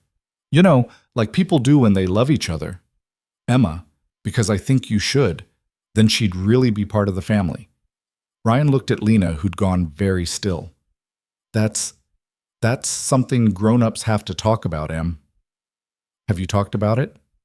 "Not yet." "Why not?" "Because it's complicated." Emma rolled her eyes. "Everything's complicated with grown-ups. You love her, she loves you, I love both of you. What's complicated about that?" From the mouths of babes, Ryan thought. What was complicated about it? Fear, maybe. The worry that he'd screw it up, that he wasn't ready, that Sarah's memory somehow made it wrong. But looking at Lena across the table, her face carefully neutral as she waited to see how he'd respond, he realized Emma was right. It wasn't actually complicated. He was just making it that way. "You're not wrong, kiddo," he said finally. "But these things take time." "How much time?" "I don't know. But I'll figure it out, okay?" Emma seemed satisfied with that answer, going back to her ice cream. But Ryan caught Lena's eye, and something passed between them. A question. A possibility. A future neither of them was quite ready to name, but both of them wanted. The trial began on a Tuesday in September, unseasonably cold for early fall. Ryan testified on the 3rd day, walking through Sarah's illness again for the jury. It was easier this time, maybe because he'd done it before, or maybe because he'd finally processed enough of his grief to talk about her without breaking down. Lena sat in the gallery, watching. She'd offered not to come, worried her presence might be a distraction, but Ryan had insisted. He needed her there. The defense tried to argue that Sarah's aneurysm was unrelated to the medication, that it was a pre-existing condition Kellerman couldn't have known about. But the medical experts dismantled that argument piece by piece. The drug had increased her blood pressure. The increased pressure had weakened her arterial walls. The weakened walls had ruptured. Cause and effect. The jury deliberated for 2 days. When they came back, their verdict was swift and unanimous: guilty. The judge ordered Kellerman to pay damages to the families. Not enough to bring anyone back, but enough to hurt. Enough to matter. Ryan walked out of the courthouse feeling lighter than he had in years. Not happy, exactly. Sarah was still gone. Emma still didn't have her mother. But there was justice now. And that counted for something. Lena waited for him on the steps, and when she saw his face, she smiled. "How do you feel?" she asked. "Tired, relieved, angry that it took this long, grateful it finally happened." He pulled her close. "Thank you. For everything. You did this, not me." We did this. Together. They stood there for a moment, wrapped up in each other while the world moved around them. Then Ryan's phone buzzed. Patricia Wells texting congratulations and asking about next steps. "What do you want to do now?" Lena asked. Ryan thought about it. About the apartment that was too small and too full of memories. About the city that had never really felt like home. About the future they'd started imagining back on that beach. "I want to leave," he said. "Find that house with the yard, start over. Actually live instead of just surviving." "Are you sure?" "Yeah, I'm sure." They found a house in a small town 2 hours upstate. 3 bedrooms, a big backyard, good schools, and a mortgage they could actually afford. Emma was nervous about changing schools, but excited about finally getting that dog.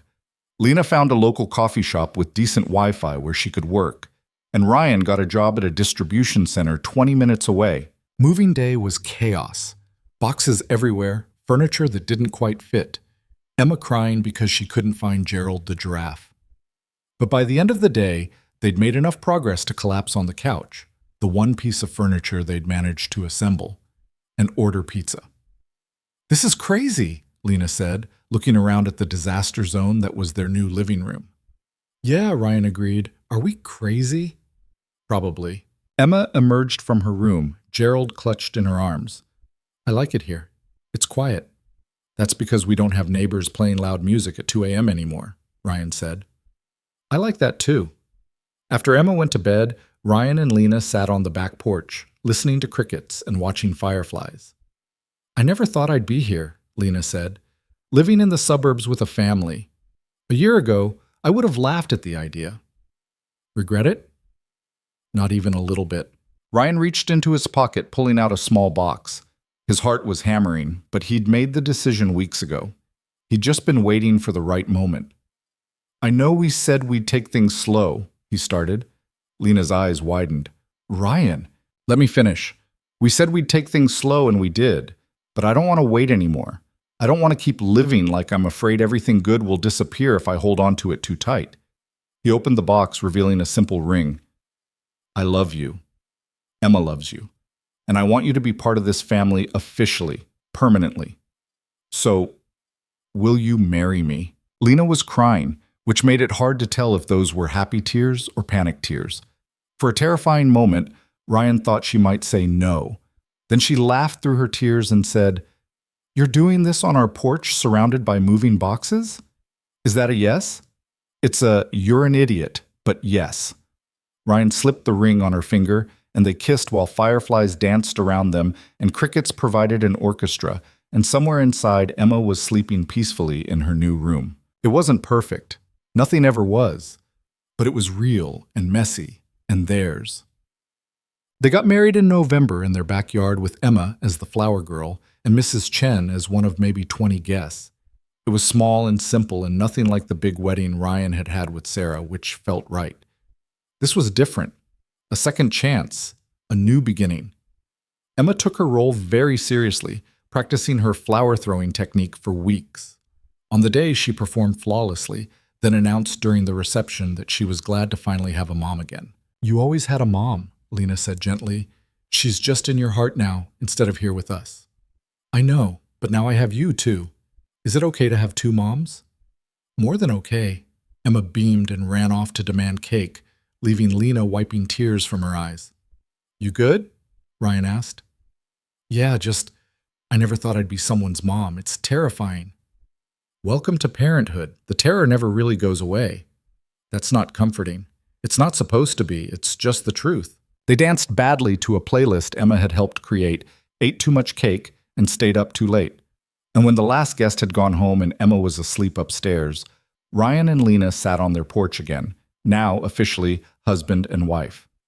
"We did it," Lena said. "Did what?" "Made it to the other side. Found something good in all the mess." Ryan thought about the journey that had brought them here. The river, the hospital, the fear and grief and slow, painful healing. The revelation about Sarah, the trial, the moving. All of it leading to this moment. "You know what I realized?" he said.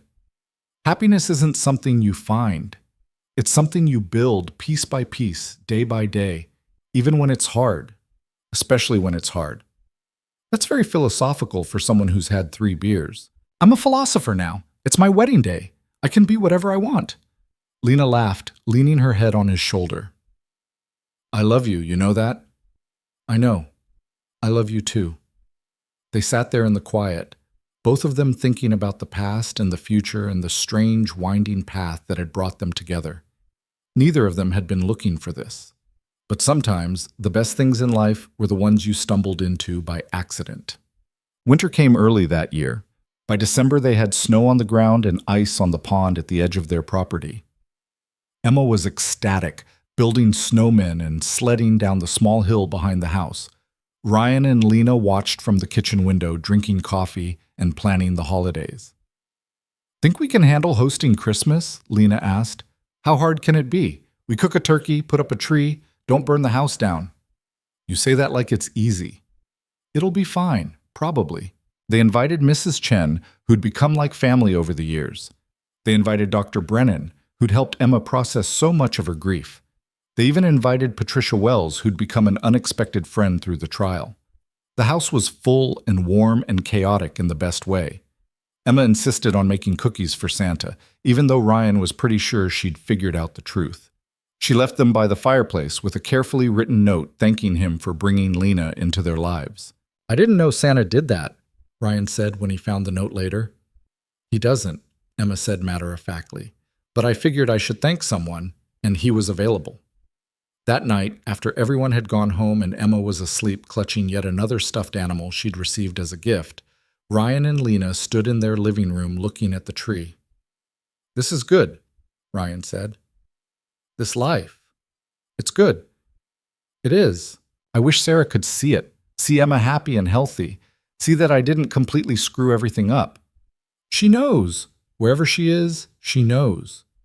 Ryan wasn't sure he believed in an afterlife, but he wanted to believe Sarah was somewhere, watching them, seeing that Emma was okay, that he'd kept his promise to take care of their daughter, that he'd found a way to keep living even after losing her.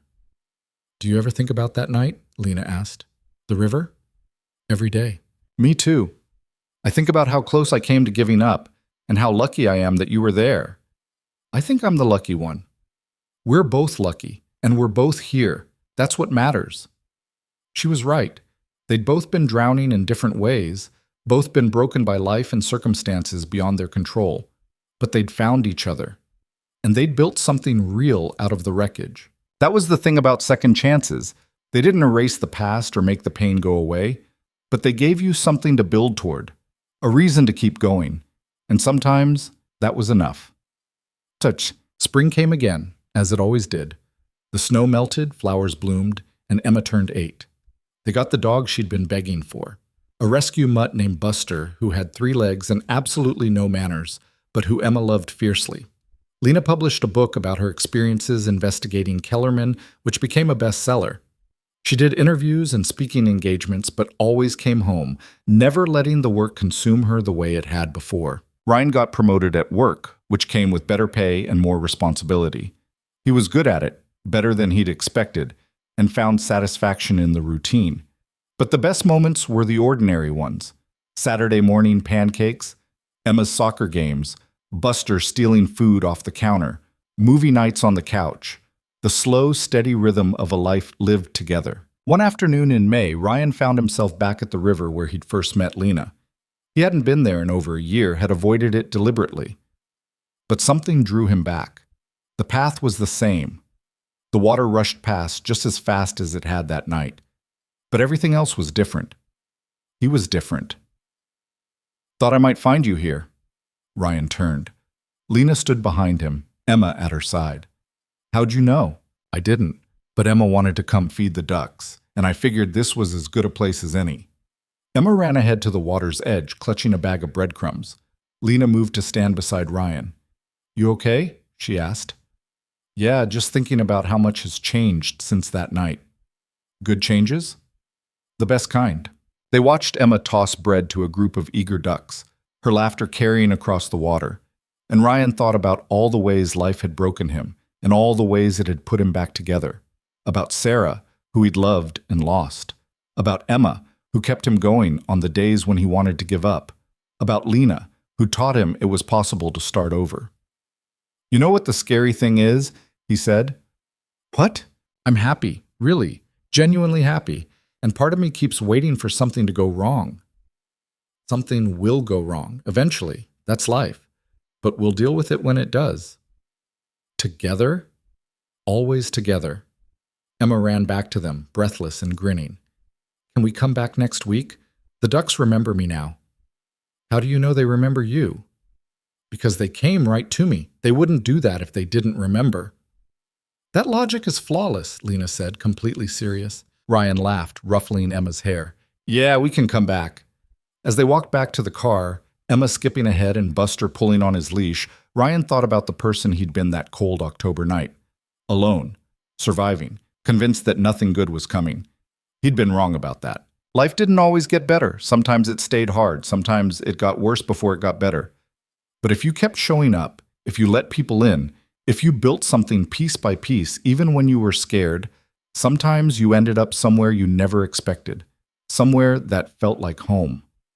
"Hey," Lena said, squeezing his hand, "where'd you go?" "Just thinking." "About?" "About how I pulled you out of that river thinking I was saving you. But I think maybe you saved me too." Lena stopped walking, turning to face him. "We saved each other." "Yeah, we did." They stood there for a moment, the three of them, 4, counting Buster. And Ryan felt something he hadn't felt in years. Not just happiness or relief or gratitude, but peace.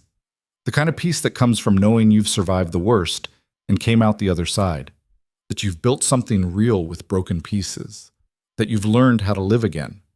And that was worth everything. As they drove home, Emma chattering in the back seat about school and dogs and her theory about duck memory, Ryan caught Lena's eye and smiled.